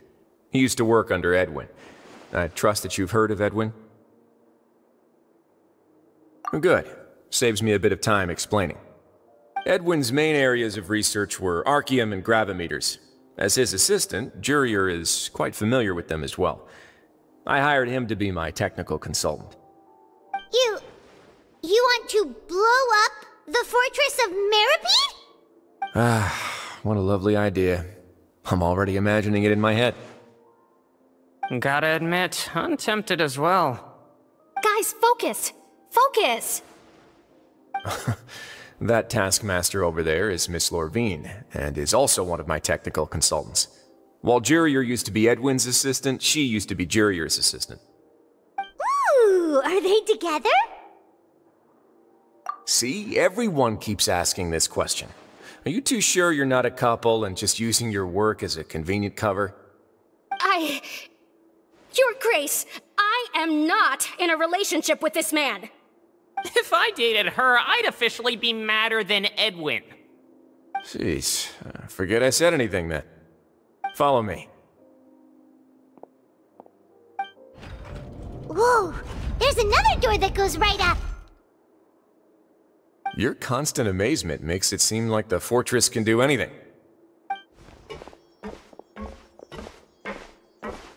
But Paimon really thinks everything's super cool.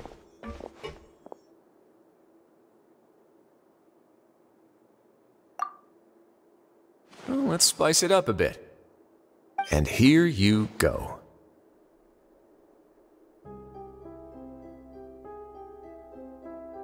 What a huge ship!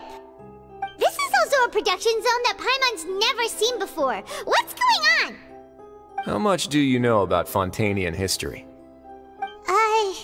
Not much at all. Well, then maybe you haven't heard the story of ancient Lemuria. To give you a quick rundown, Fontaine used to be ruled by the Lemurian dynasty. According to legend, the Lemurian king Remus came to this land after being inspired by divine revelation and found the seer Sibila, who had taken on the form of a golden bee. Taking the golden bee with him and riding on a huge ship, the Fortuna, he created his nation above the surging waves. He called his nation Lemuria, and used the Fortuna to incessantly search for new tribes and islands, calling on them to join his empire. There's a ship in this story too? Where there's water, there'll be ships. People believe that hope can always be found at the end of a voyage. Do you believe that too? To a point, I think. As you've already seen, I have a whole factory's worth of labor, materials, and technology at my disposal. Certainly can't hurt to give it a try. So the moment I began to speculate that the Primordial Sea might lie underneath the gate, I also began this project. Were you inspired by the legendary Fortuna? Maybe. Fontanians need something to hold on to cope with the impending disaster. Were the workers to find out the truth behind this ship, riots would destroy the fortress faster than any catastrophe. As the fortress's administrator, I'd never make such a reckless call. Alright, that's enough talking for now. I'll need another 3 cups of tea to soothe my throat. Do you have any other questions? Seems like you're good. Come on, I'll take you back.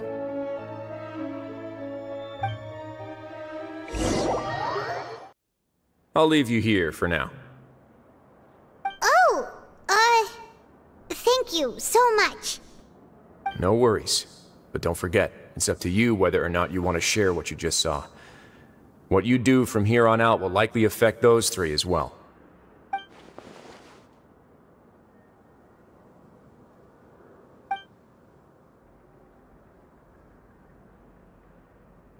Yeah, we'll put a lot of thought into it for sure. Great. I look forward to what happens next.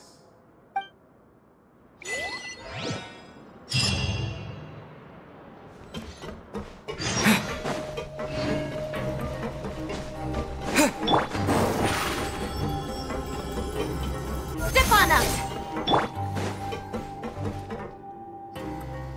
We're back!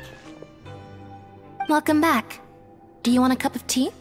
How can you be so much like Risley, always drinking tea? Huh.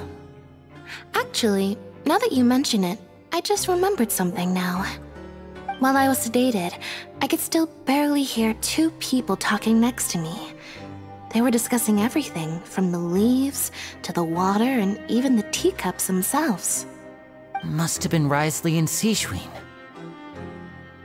Yeah, I heard 1 male voice and 1 female, so it should have been the 2 of them. They really were just talking about brewing tea. I really can't make sense of this place. So, Traveler, Paimon, were you able to learn anything from Wriothesley?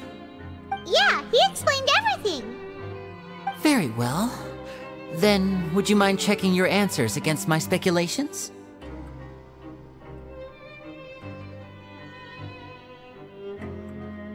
Yeah, I took the time to rest, so I'm feeling a lot more relaxed now.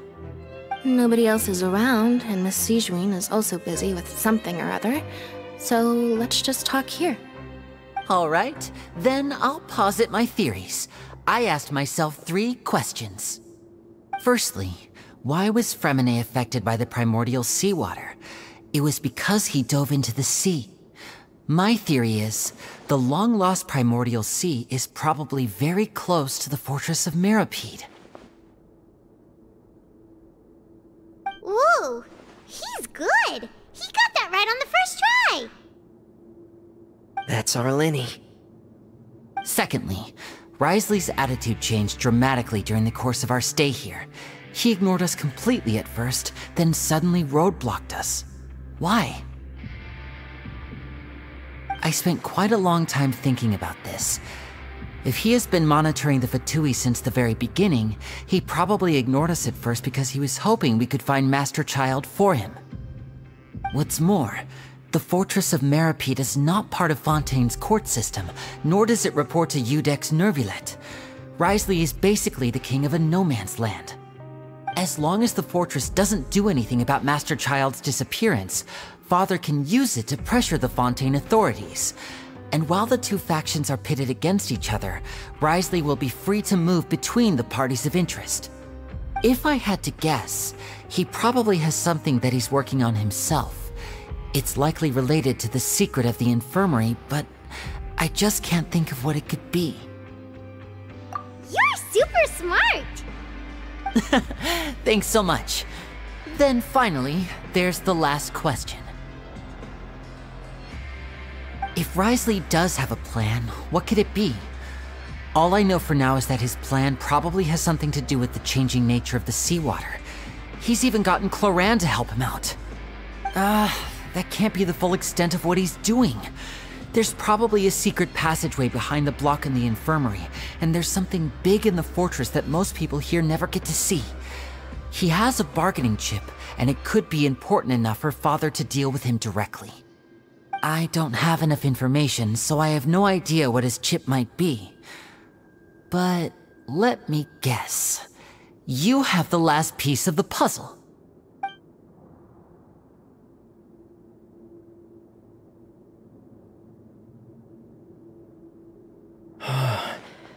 I can't believe it. The sea will engulf everyone. Just like the prophecy said. Could Wriothesley have wanted to meet Father to figure out a way to deal with this crisis?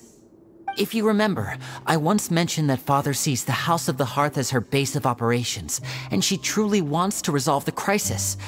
But how could Wriothesley have known that? Or perhaps he didn't know, and just wanted to bring Father over to his side?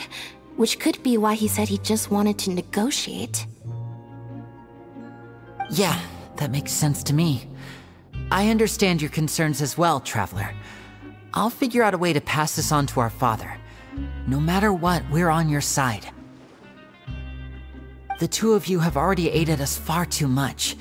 We probably wouldn't be standing here right now if not for you. If you ever need anything else going forward, please come to the House of the Hearth at any time. Though you may not share the sentiment, after all that we've gone through together, the 3 of us basically see you as family now. You have my gratitude. Thank you for protecting Linny when it really mattered. And thank you for sharing the secrets of the fortress with us. We didn't think you were going to do it. Why are you being so formal all of a sudden? Given your strength, you might not need our help at all.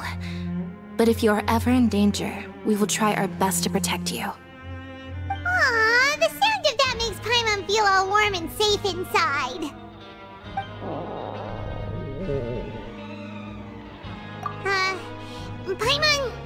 Paimon's hungry.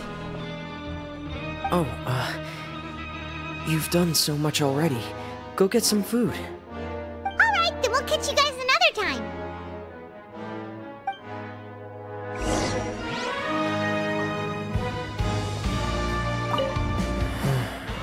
I feel like I should try to become someone more capable of helping. You're incredibly helpful. Lenny thinks so too. Yeah, you two are always telling me not to push myself, but aren't you just like that as well?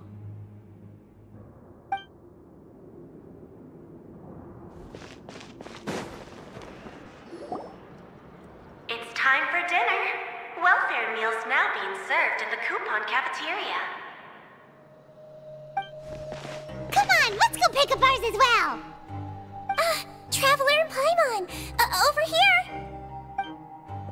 Are you here for dinner too, Miss Sijween? And I'm taking the opportunity to prepare Miss Cloran's dinner as well. Huh. You're right. She's actually sitting in the fortress cafeteria. What would you like to eat? Yep, you can. I've already talked to our chef, Mr. Wolsey. It's all on me today, so you can get whatever you'd like.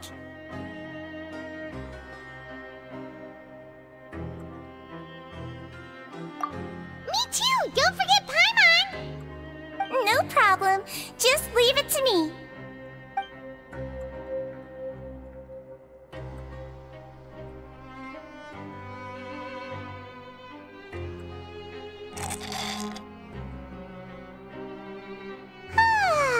So delicious.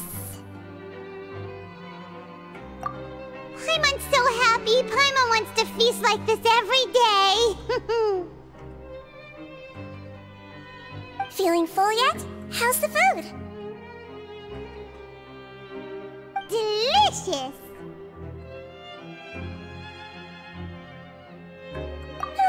I'm so glad to see you all so happy. Oh, see the expression on your face just now? The muscle here just moved, which suggests that you're feeling quite relaxed at the moment. Sijween, do you do this to help your patients or to better understand human beings? A bit of both, I suppose. I'm a Melazine, which means I'm very different from human beings. I must know what you're thinking if I want to take good care of you. You're really good at taking care of people. Even though you're so short, you still talk and act like an older sister. Really? You're reminded of an older sister? That's great to hear. Oh, and what did you mean back in Risley's office? When you said that you were protecting Linny and his siblings as well? Oh, that. I just asked His Grace to look out for those children, especially that diver boy. I was getting a bit worried after hearing that something was wrong with the water. Thankfully, Clorand is very strong and managed to save him in the nick of time. His Grace also sealed the pipes after Clorand left, to make sure that Linny wouldn't impulsively chase after his brother. Although the path was blocked, we still stationed some guards there to stop anyone from approaching. They were instructed to only open the door once Miss Clorand had returned. Oh, and I was keeping an eye on Mr. Linny as well. We had to press him, but we couldn't allow him to be in any real danger. You were all super considerate and really thought everything through. It's just what we do down here at the fortress. At least this has been His Grace's style for as long as he's been the leader. Oh, I really wish Monsieur Nervula would come down here more often too. I feel like he'd like it here, with all the darkness and chaos.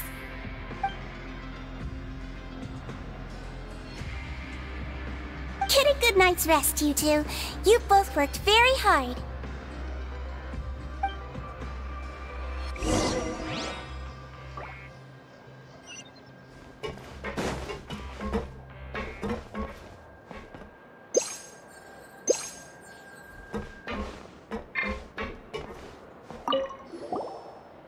Clorand! Ah, it's you two. How's dinner? It's all right. Miss Sijwin really put in a lot of effort. So we heard that Risley invited you to come down to help, and you saved Fremonade too. You sure work super fast. Oh, it was child's play. Still, Paimon didn't know even champion duelists could take on side jobs. Oh, and why aren't you eating with Sigewinne and the Duke? Won't you get bored eating by yourself? Miss Sigewinne was with you, and the Duke has business of his own. Actually, didn't Navia say that you went out for dinner with her as well? Yeah. First time in a long time. First time in a long time? So you mean you've gone out to dinner with her in the past? In the past, yes. You seem to be enjoying yourselves here. Things will be getting messy at the fortress soon. Don't run around unnecessarily.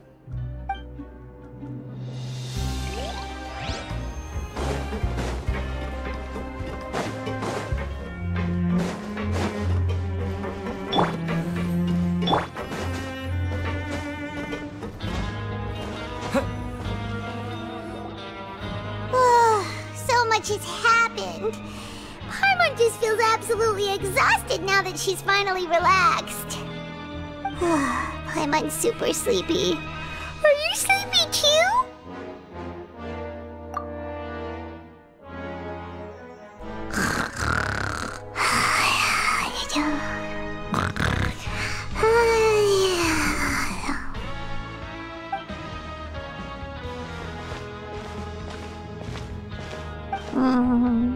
Delicious. Paimon wants seconds for free.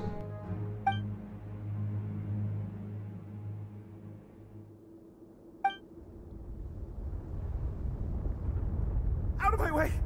Get out of my way! What happened? Why is everyone running? No idea, but something must have happened. Stop asking! Who's yelling? Paimon still wants to sleep.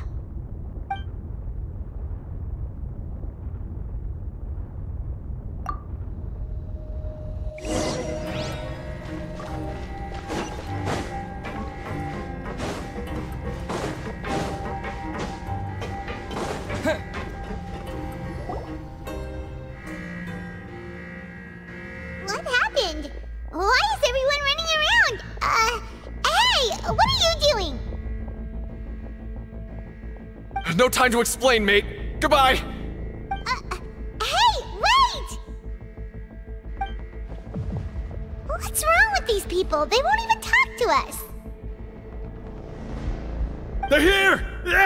There you are! Oh, thank goodness! Quisto and Laveron, do you know what happened here? We came here especially to inform you. Something seems to have gone terribly wrong just now. His Grace is telling everyone to evacuate and get out of here. Laveron was saying you two are new here and you don't have many friends, so you might slip through the cracks. Haven't you heard all the stories like that? An evacuation is successfully completed, yet you only find out once you do a head count that 1 or 2 people are missing. Wait, weren't you the one who brought that up? Why is it suddenly my idea? Hey, shut up!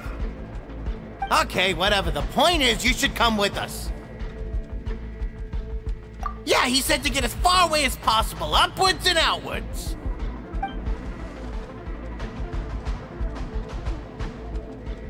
Oh no, it can't be that thing! Whoa, wait, what? What? Hey, where are you going? We have to go find the Duke! You two just go and get out! Go on without us! Hey, hey! Be careful! Attention! Please evacuate upwards and outwards, upwards and outwards. If you're already at the topmost layer, then try to move as far outwards as possible.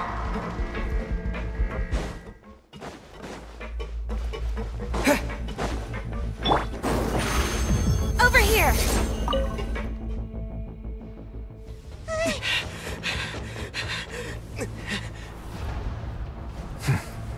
They're here. Just like I said. What happened?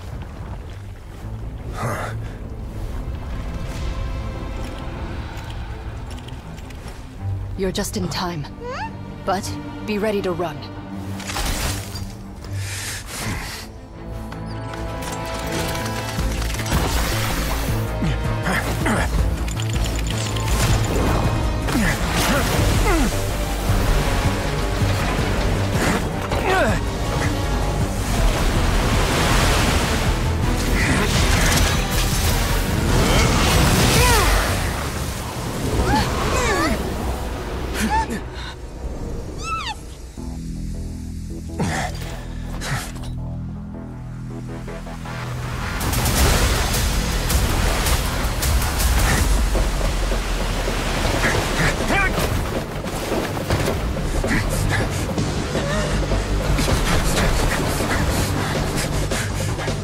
Three, 2, 1.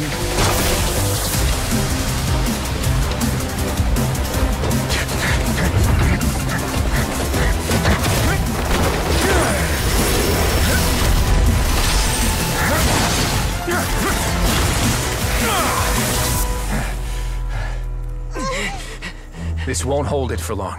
Find Neuvillette. Tell him the defenses are about to collapse. Then what will happen to you? Until he arrives, we're the last line of defense.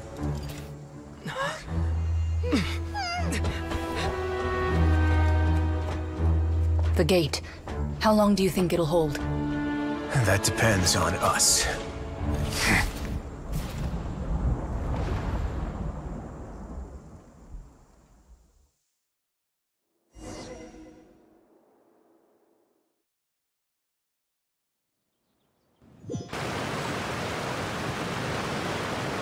Neuvillette? Why are you here? Traveler, I need you to head to the Opera House immediately. Farina will soon be meeting with the knave there. You must protect Farina, and make sure she doesn't spend too much time alone with her. Will do. You have my sincerest gratitude.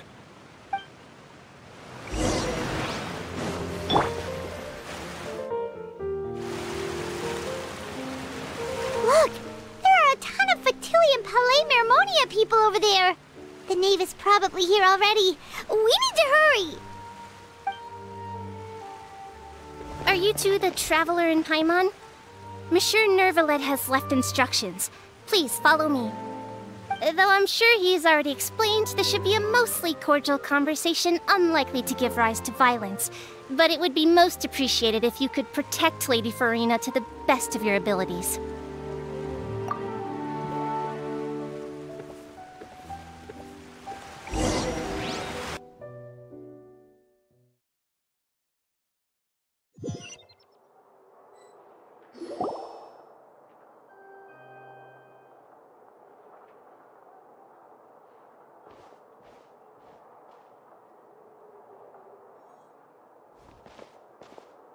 Oh, so you two are the honored guests Miss Farina mentioned. Of course, of course! How could they not attend a meeting such as this? I must always have 2 or more guests at my dessert table.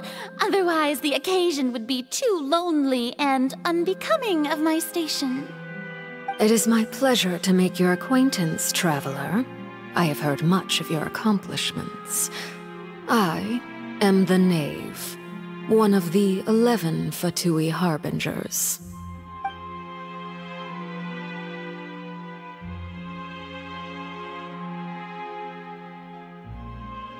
I've already prepared seats for you. Come, sit beside me. Perhaps you two are unaware of how Miss Farina and I do things. You see, we actually recently agreed to get together for tea when we had the time. See this? This is a limited type of confectionery that Miss Farina simply adores. There are only 16 slices sold every day. Here, why don't you and Paimon have a taste?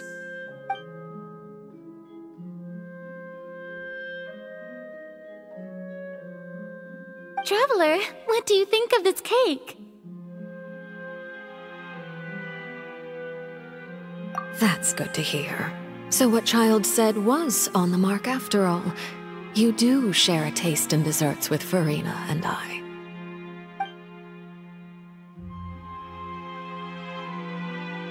I wonder how he's doing nowadays. You must have heard, right? He's suddenly gone missing. I'm really worried about his safety, you know. Here's to hoping that he's an excellent swimmer. Since we're talking about him, I feel like I should add something. His martial prowess really looked certainly pretty impressive, yeah.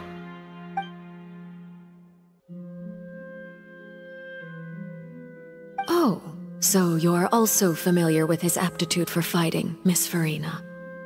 Oh, right. I almost forgot. Child was subdued by Eudex Neuvillette right in front of you.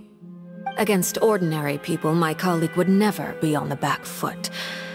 But alas, he just never imagined he'd run into such a person. I must express my admiration for Monsieur Neuvillette. Coming from you, that's not surprising at all. But I thought you would be happier to hear the news. Of course, but it's still a bit of a shame. You see, I would have been far happier had I received this news somewhat earlier. As you well know, a long time has passed since Child disappeared.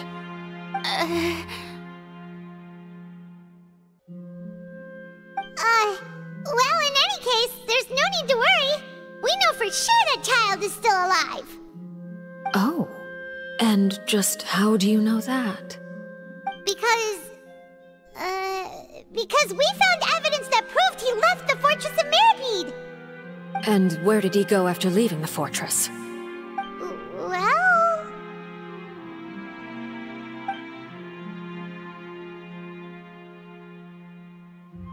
The Fortress of Meripede lies deep beneath the waves. Unless he pranced right out of the main gate, he must have had to swim for it. Do you have any proof that he surfaced safely?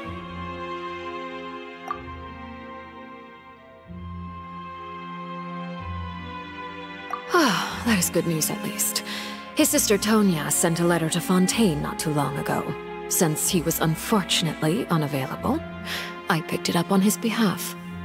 Do you have any idea how he usually writes back to his family? Dear Tonya, your letter made me feel like we were still enjoying our time in Snezhnaya together. I'm currently admiring the scenery on the streets in front of the opera house. Is it something like that?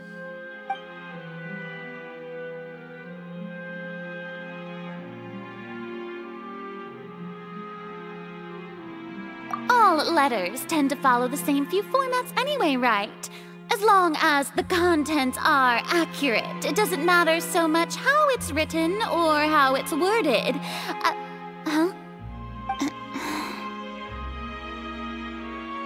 Hold on. The water in the teacup is shaking. I suppose this is also a sign of things to come, Miss Farina.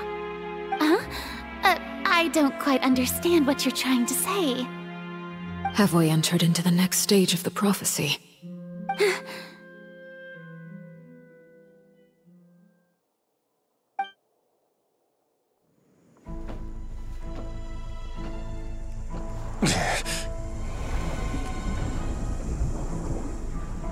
My thanks to you both.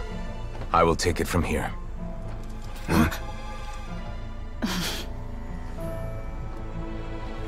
Sure you don't need a hand? Quite sure. Wow. So, what's your secret, huh? Let me guess.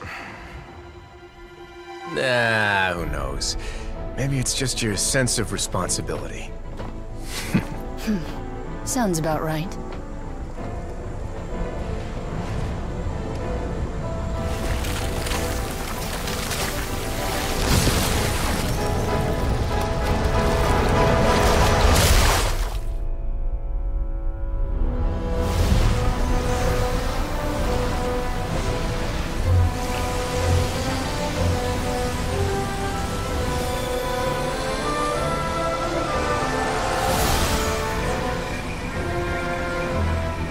Day may come when the prophecy is fulfilled, and the waters burst forth. But it is not this day! This ancient power could easily obliterate an entire race. A tsunami of fury would unleash endless catastrophe.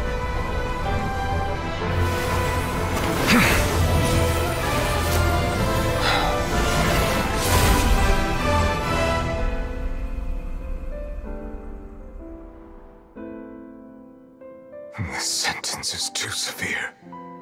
Forgive me for overruling it.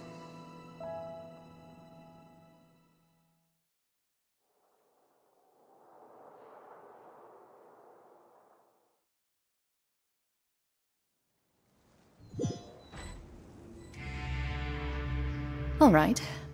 Seems like the problem inside has been suppressed. Let me guess, we're safe for now. Indeed. But only for now. I win this bet. You owe me a present. Very well. It was indeed just as you said. You made a bet? We made a bet on the size of your entourage. Cloran thought you wouldn't come down by yourself. I figured you would have at least brought a few people along for appearance's sake. It appears I underestimated just how confidential the mission was. Shouldn't you have gotten used to confidential missions by now? That's just how the courts operate. So what gift must the loser give? Tea? He already has tons of tea in his office. I'm thinking about a set of legal codices. That wouldn't happen to be a dig at my lack of legal awareness, would it? Well, I'm sure His Grace doesn't consider the fortress to be outside the law. I was under the impression the residents of a place like this would be uninterested in the legal codices. That was obviously a joke. Anyway, you've still got some unfinished business to attend to in the overworld, correct? No need to stay here if you have a pressing matter. We all know you can't leave Palais Mermonia for long. Thank you. I hope everything went smoothly with the Fatui Harbinger.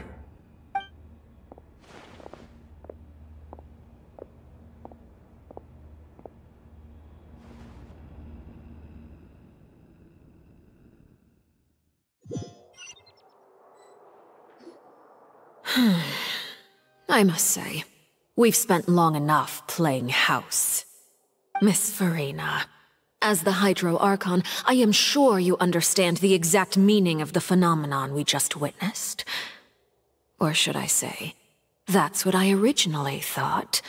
But looking at your expression, was I wrong? And you haven't a clue? What are you trying to say? At this point, I don't think there's any more need to speak as diplomatic representatives. Allow me to speak to you now as just a Fontainian. You know the prophecy by heart, and also that every part of it is being proven true. Yet, here you are relaxing, drinking tea, and eating desserts as if it's all nothing more than a few stray bugs in your garden. Do you really think that's acceptable? The prophecy's hanging above our necks like a guillotine. Every faction is looking for a way to either avert the disaster or save their own. Even the orphans of the House of the Hearth have devoted everything to saving their homeland. But you? It beggars belief just how nonchalant and carefree you have been. From the very beginning, you, the god Focalor, you have utterly failed to take action. You're wrong. I've never ignored the prophecy, nor have I just been passing the time in self-indulgence. Retract your accusation and stop doubting the wisdom of the gods with such absurd conjectures! I am not alone in my doubts, you know. All the children of Fontaine may be harboring the exact same thoughts right now. Oh, great Hydro Archon. How are you going to save them? Save us?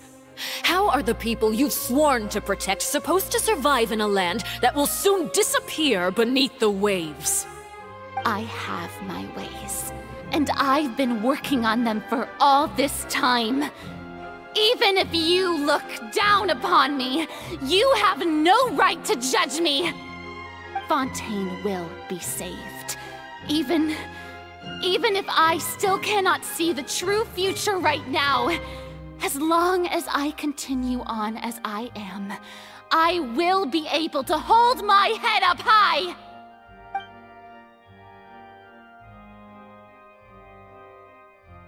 Then I ask you, Miss Farina, just what have you been working on? Where can we see it, and what is it doing to help?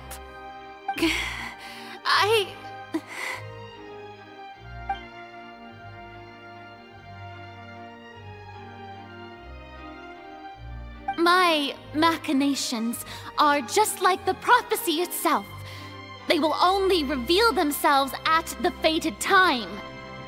It is just that beings like yourselves are unable to perceive them as of yet. I see. As a god, the proof of your labor always lies beyond prying mortal eyes. Allow me to be so bold as to ask another way. Would it be possible for you to tell us the parts of your plan that are not confidential? Such as your emergency response plan for the impending disaster? An emergency response plan? Oh, that look in your eyes.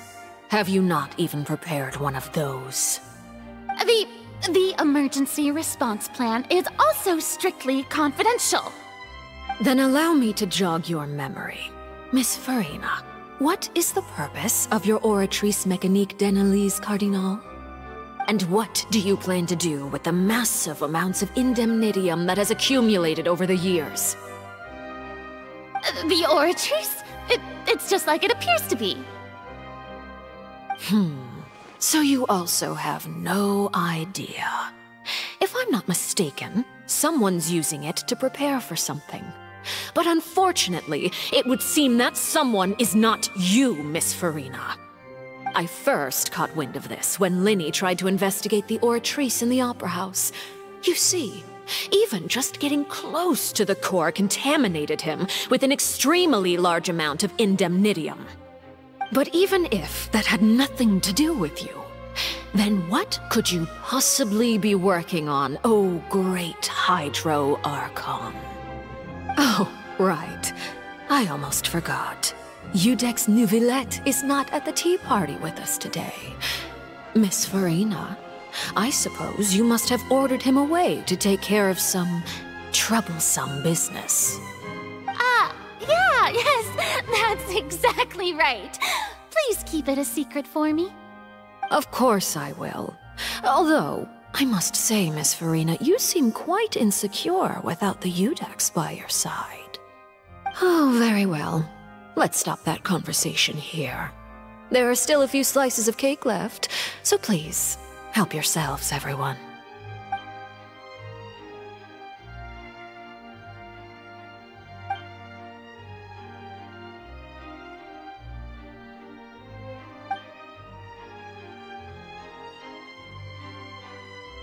Traveler, I heard that you were recently commissioned to handle a few matters on behalf of the Udex. Why don't you take an extra slice of cake? Those who work hard deserve gratitude and praise. You too, Paimon. Thank you. Paimon will take you up on that offer.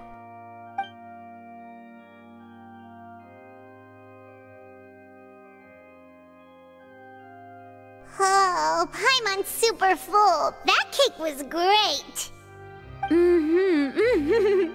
If it's on my tea table, it must be of the highest quality. Yes, and we must thank the knave for bringing these over as well. You're welcome. I'm sure the cake also felt greatly honored to be featured at Miss Farina's table. And I was merely catering to Miss Farina's tastes, seeking a chance to chat over tea. It is getting late. Why don't we call it a day? There are still a few matters that I need to take care of, so I must take my leave now. Very well. We'll end it here. Mind seeing me off, Traveler? We could use the opportunity to discuss Child before I must be on my way. Paimon's coming too!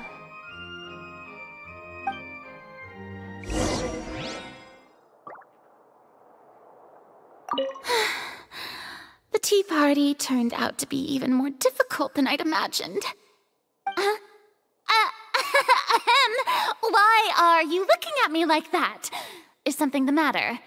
If there's nothing urgent, then I shall be retiring for now.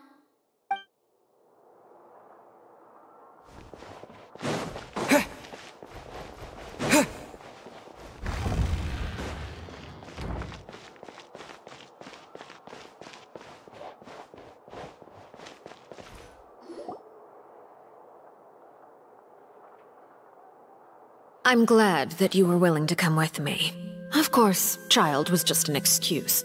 I have no interest in your dealings with him. That's what Paimon thought. You lent your aid to the children of the House of the Hearth. As their father, I would like to express my gratitude.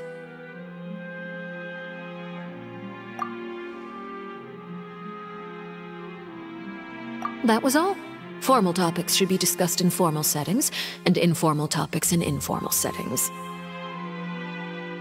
I know you just returned from the fortress of Meripede. Relax. I have no intention of trying to get anything out of you. Linny, Lynette, and Fremine are still there, and I trust their judgment and abilities. They've all been working very hard and have always done all they can to fight back against anyone who tried to stop them, especially Linny. You mean Wriothesley. He's a tricky one to deal with. It's unfortunate that Linny's so eager to prove himself that he can't learn to rely on others, including me. By the way, and you can just consider this a bit of idle gossip, but what's your impression of Furina?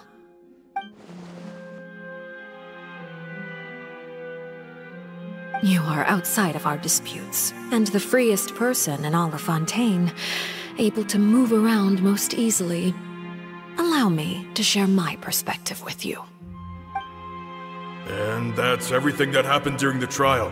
Master Child was declared guilty and immediately transported to the Fortress of Meripede. Didn't he say he was coming here on vacation? Does he not feel an ounce of shame for all the trouble he has caused?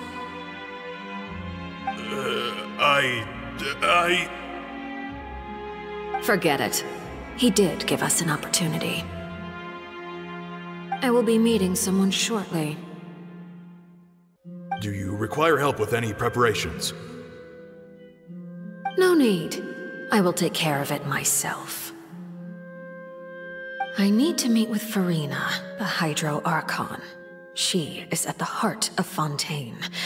But what's fascinating about her is that she often seems more like a celebrity than a working Archon.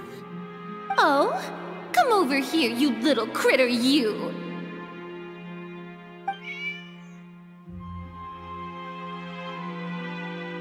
You dare to run from me? Stop right this instant! My goal is just to discover the location of the Gnosis. But I didn't expect the chance to approach Furina to be handed to me on a silver platter. This is so easy, it's actually making me a bit suspicious. Anything left unguarded is usually just bait.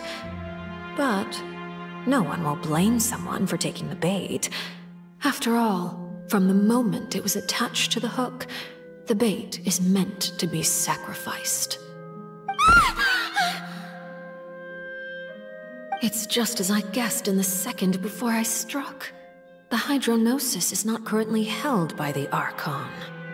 In fact, this Archon doesn't seem like a god at all. And I sense that she's under some kind of curse. Who are you? And what are you trying to do?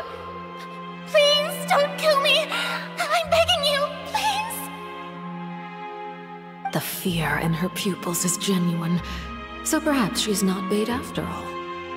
Either way, targeting her has lost all meaning. I left the scene with ease. Nobody came looking for me, and nobody could serve as a witness to my near assassination of Focalor. I suspect even Furina dares not mention this incident to anyone. Not long after, my informants confirmed what I had guessed. After returning to her quarters, Farina quietly cried alone. She was so scared that she could not sleep that night, nor could she even bring herself to eat her cake. There's no doubt that there's something wrong with her. I began to entertain the possibility that she is not the true Hydro Archon. Perhaps Iudex Neuvillette is actually the genuine article. I have to find the Gnosis. If the Neuvillette hypothesis is correct, he is probably in possession of it. Alternatively, it might have been hidden in a place that's hard for ordinary people to access. Yes, Father. My dear children, please speak. News from the fortress of Meripede. Master Child has gone missing. On top of that, the contacts and guards we bribed at the fortress have all gone quiet as well. Probably the handiwork of that Ridesley. I'm afraid so. This is a good opportunity. The value of a Harbinger is much higher than most would imagine. We now have an excuse to exert diplomatic pressure on the Fontaine authorities. Set up a meeting for me. I would like to meet the Hydro Archon and Iudex Neuvillette. Oh, and I have an additional mission for you three. Yes, Father. Tartaglia's disappearance was not a part of my plan, but I can use it to make a breakthrough.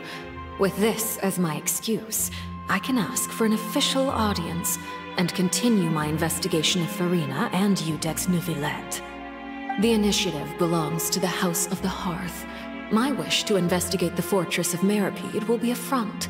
Lenny and his group will be responsible for the actual intelligence gathering.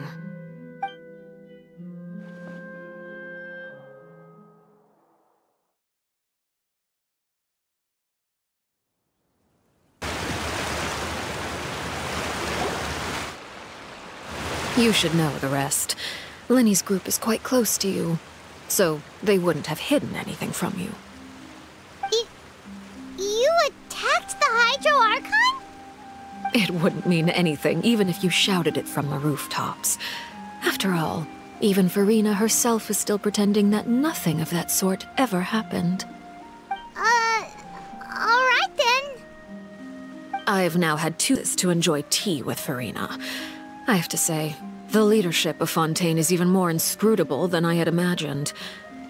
I once surmised that Iudex Neuvillette must be the Hydro Archon, but now, that doesn't seem right to me either. I am a servant of Her Majesty the Tsaritsa. Over my years of service, I've learned how a real Archon conducts and carries themselves. Whether Iudex Neuvillette or Farina, neither fits the bill. It's hard to imagine either of them as the Archon. Of course, that is all just how I feel. Gut feelings often do not require justification. It is, however, quite amusing to me that after all my years working in intelligence gathering, I've come to realize I am at a complete loss regarding the identity of the god of the land of my birth. Don't you think Fontaine is quite intriguing? A catastrophe looms, yet many secrets have yet to rise to the surface. It looks like Fontainians will have no choice but to save themselves. Ultimately, though, one must survive in order to do anything else. Should the need arise, I would be happy to cooperate with you. You don't need to commit to anything right now, of course. I have a feeling that the situation will continue to evolve, and as your name is often connected with noble deeds, I'm sure we will work together someday. He certainly returned quickly. You must want to catch up with each other, so I'll leave you to him.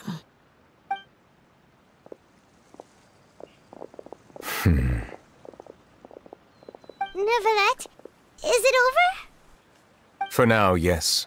But this issue will prove quite thorny in the long term.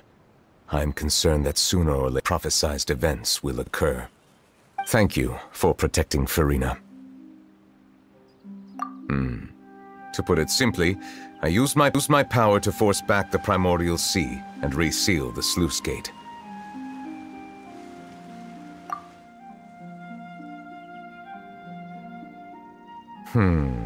So as expected, the knave has turned up the pressure on Furina.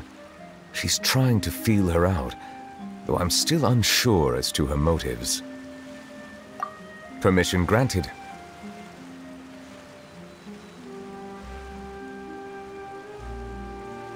Whoa. It can't be that you're the real Hydro Archon, right? But that's just a speculation on our part, though. You can't tell us? Then that's okay. We can talk about something else. We won't try to force you. You guys in Fontaine are super strange. If by the phrase, "you guys," you are referring to Furina and I, then although I'm not sure just what you are trying to imply, I must clarify that I do not share her positions on a multitude of topics. I believe so. The fortress has a long and complex history. It has seen much grief and suffering. And now, another catastrophe will soon be upon us. I mourn this turn of events. Huh? Is it raining all of a sudden?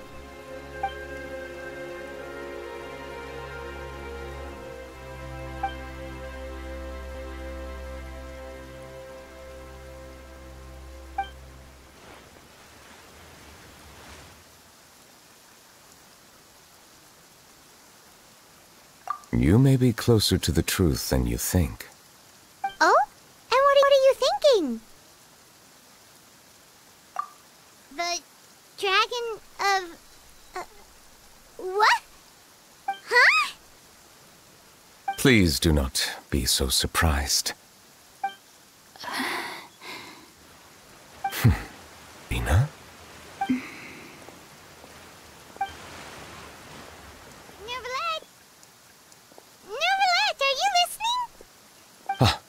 My apologies. We were just guessing randomly. We didn't guess right, did we? You're not actually the dragon sovereign of water, right? Well, if you don't want to confirm or deny... You guessed correctly. I sincerely hope you'll be able to keep this a secret for me. Right, of course. We'll definitely help you keep it a secret. There's still something Paimon wants to ask you, though. Please, go ahead. Well, if you are the dragon sovereign of water, and you were able to force back the primordial sea from the fortress, then since Fontaine's prophecy is all about seawater, couldn't you just use your power to solve the crisis? None of the currently living dragon sovereigns in the world, myself included, possess our full dragonhood. They say that when the first usurper arrived on Tivat, they seized a part of the dragon. Today, that stolen power is of the Archon's authorities. There are 7 elemental Archons and 7 matching dragon sovereigns. The dragon sovereign of water who lived that era perished a long time ago. As their successor, I know far less of that part of our ancient history. In any case, I believe I will not be able to do much unless the Archon disappears and returns their elemental authority to me. Given the status quo, however, I would recommend finding another way to deal with the prophecy. Oh, so even you can't solve it. I still have some urgent matters to attend to at my office. If you have any more questions regarding ancient history, you are welcome to discuss them with me at a later time.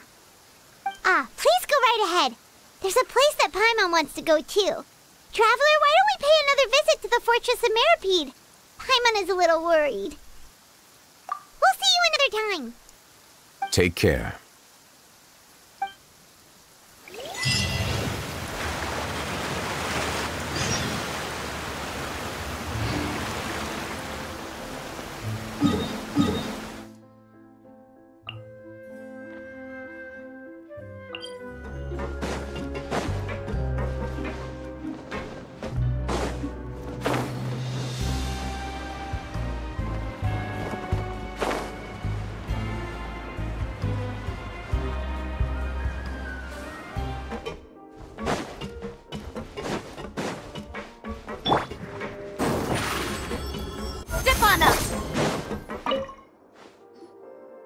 Courier? Miss Sijween told me you still haven't eaten. Yeah, I was working on something, so I forgot. That's no excuse for... Huh? What's you two? Junior! Lurvine! We're back! Hello there. It's been quite the mess here recently. How have you been? And you? Are you still taking the secret passageway from the infirmary to work on the ship? Yep. That is still top secret, though. So don't say a word to anyone. It can be a bit annoying when there are lots of people in the infirmary, but I still prefer taking that route over the one from the Duke's office. I mean, the infirmary does make it easier for you to slack off. Oh yeah? Then why are you also here so much? You two really are just using your jobs as a cover for your relationship, aren't you? Not at all!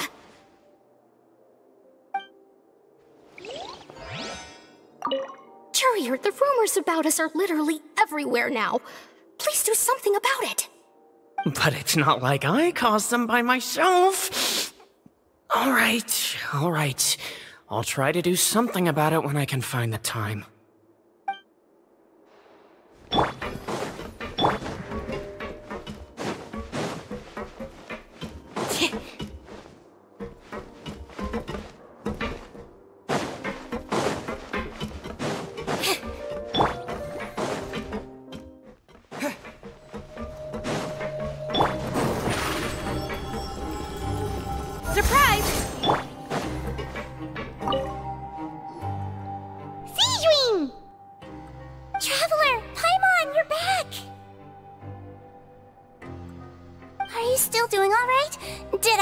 Get hurt? We're fine, but what about you guys? It was such a huge mess. How bad was it?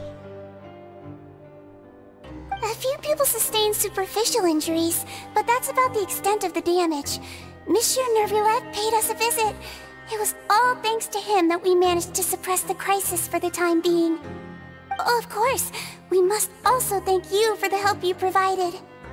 How did Nervulette know that he was needed here?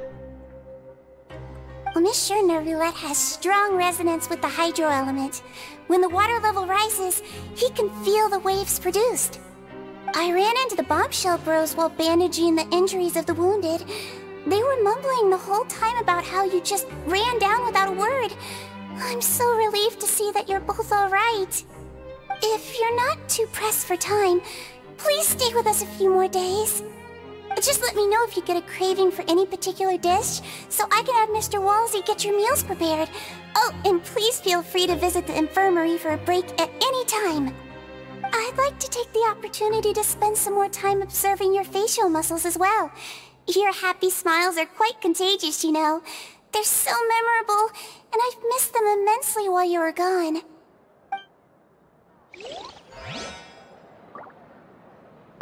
If you can find the time, please stay at the fortress for just a while longer.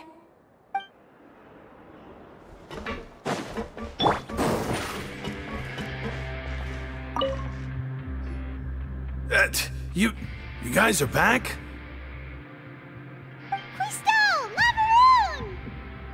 You guys didn't get caught and thrown back down here, right? Huh? No, not at all. And here I thought you'd managed to escape from jail during all the commotion. I'd held you up as legendary jailbreakers, but now you're telling me you just never left? We're sorry, but we just had some business to take care of. All right. There's no need to get caught up in the details. We're just relieved to see you. He was super worried about you, you know. Hey, it wasn't just me. Weren't you super worried as well? Something like that, yeah. I was also transferred to work in the kitchen a few days ago. I can still hear Quisto mumbling to the carrots. Are those two all right? Do you think they made it out alive? Whenever he'd say that, I'd tell him I'm sure they're fine. Wherever they are, they're kicking back with drinks in hand, enjoying the lovely scenery. Hey, there's nothing wrong with worrying about your prison pals, is there? I mean, considering how they always love listening to all my gossip. These two, They sure are a lot warmer and friendlier than when Paimon first met them. Oh, well, if you say so. I'll be watching you to make sure you finish every last bite. Hey, why don't we have a meal with those two one of these days? You want to cook for them yourself? Why not? Good chance to show them what I can do.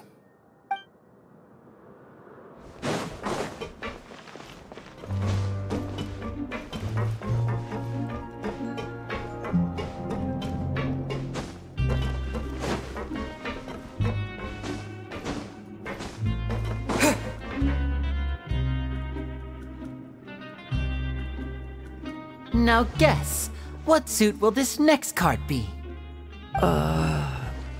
A bare-teeth cat? Well, well, look who it is. Traveler, Paimon. Hello, everyone. Looks like you're recovering nicely from it, eh? Mm-hmm. Thanks to everyone's support. Oh, right. I managed to work up the courage to thank Miss Clorand in person. Whoa, how did she react? She told me that it was nothing. It was as if saving a life wasn't a big deal to her at all. She also told me not to worry about it. She didn't want to stress you out, that's all. She's right, and it's best not to dwell on it. Yeah. Okay, but check this out. We went back to the Opera House and we met the knave. You met Father? Did she say anything to you? She said a few things that were, a bit hard to understand. And also that she's looking forward to working with us in the future. Her attitude towards you is even better than what we'd imagined. That's fantastic. You should believe her. She has her own way of doing things, and she'll do everything in her power to help those she considers close, which now might also include you. Mm-hmm. Father is very capable, and also trustworthy. Oh, Paimon just remembered that she thought Linny was a bit too proud as well. She said that you should learn how to rely on others sometimes. Got it. Huh. That does sound like something that Father would say. Hey! Are you going to stay here for the next few days? Looks like it, yeah. Excellent. I will host a tea party. For real? Then Paimon wants another serving of cake. Another implies that you were already served some delicious cake while you were up there. How lovely. Well, next time, you're going to have tea and snacks with us.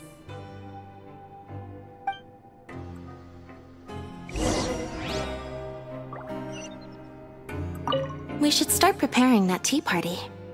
Oh, that's a great idea. I'm all for it. I'll help you set it up.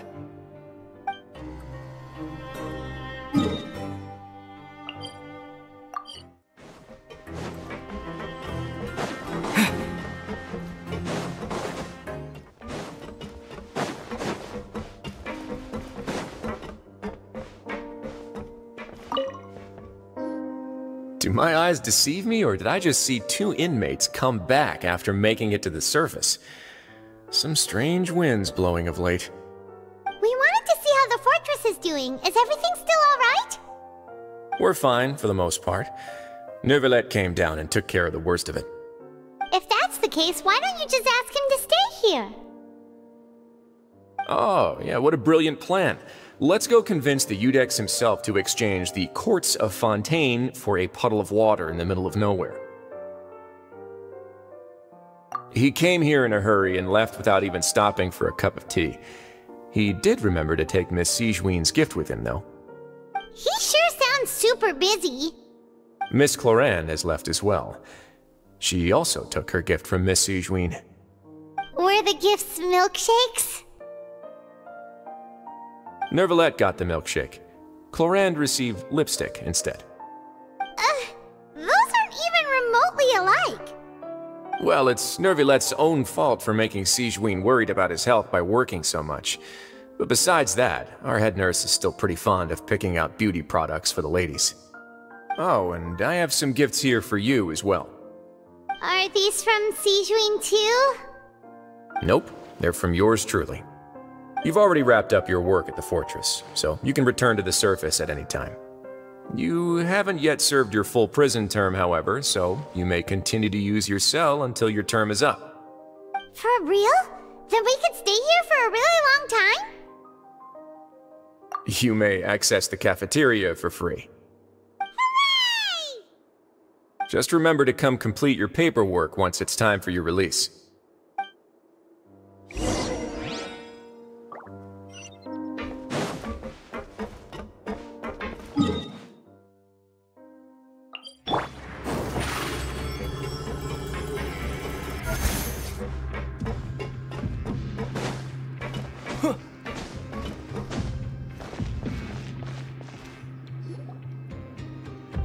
We're back in our cell again.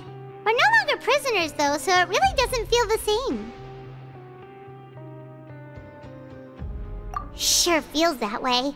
But the truth is, we never did anything bad to begin with, so I'm not sure why we put so much pressure on ourselves. Huh? How did you know? Hey, that's not true! Alright. Okay, Paimon just wanted to say that we really are an amazing duo after all. It's like, we've now gone to so many places together and become friends with so many people. We've never stopped traveling or stopped meeting new friends. There are so many bad things in the world, and we're just two people, but we've still been solving problems no matter where we go. Isn't that pretty cool? You're counting Paimon today? Aren't you the only adventurer here? Then let's ask Catherine to give Paimon an adventurer handbook as well! Paimon will also be an adventurer from today forward!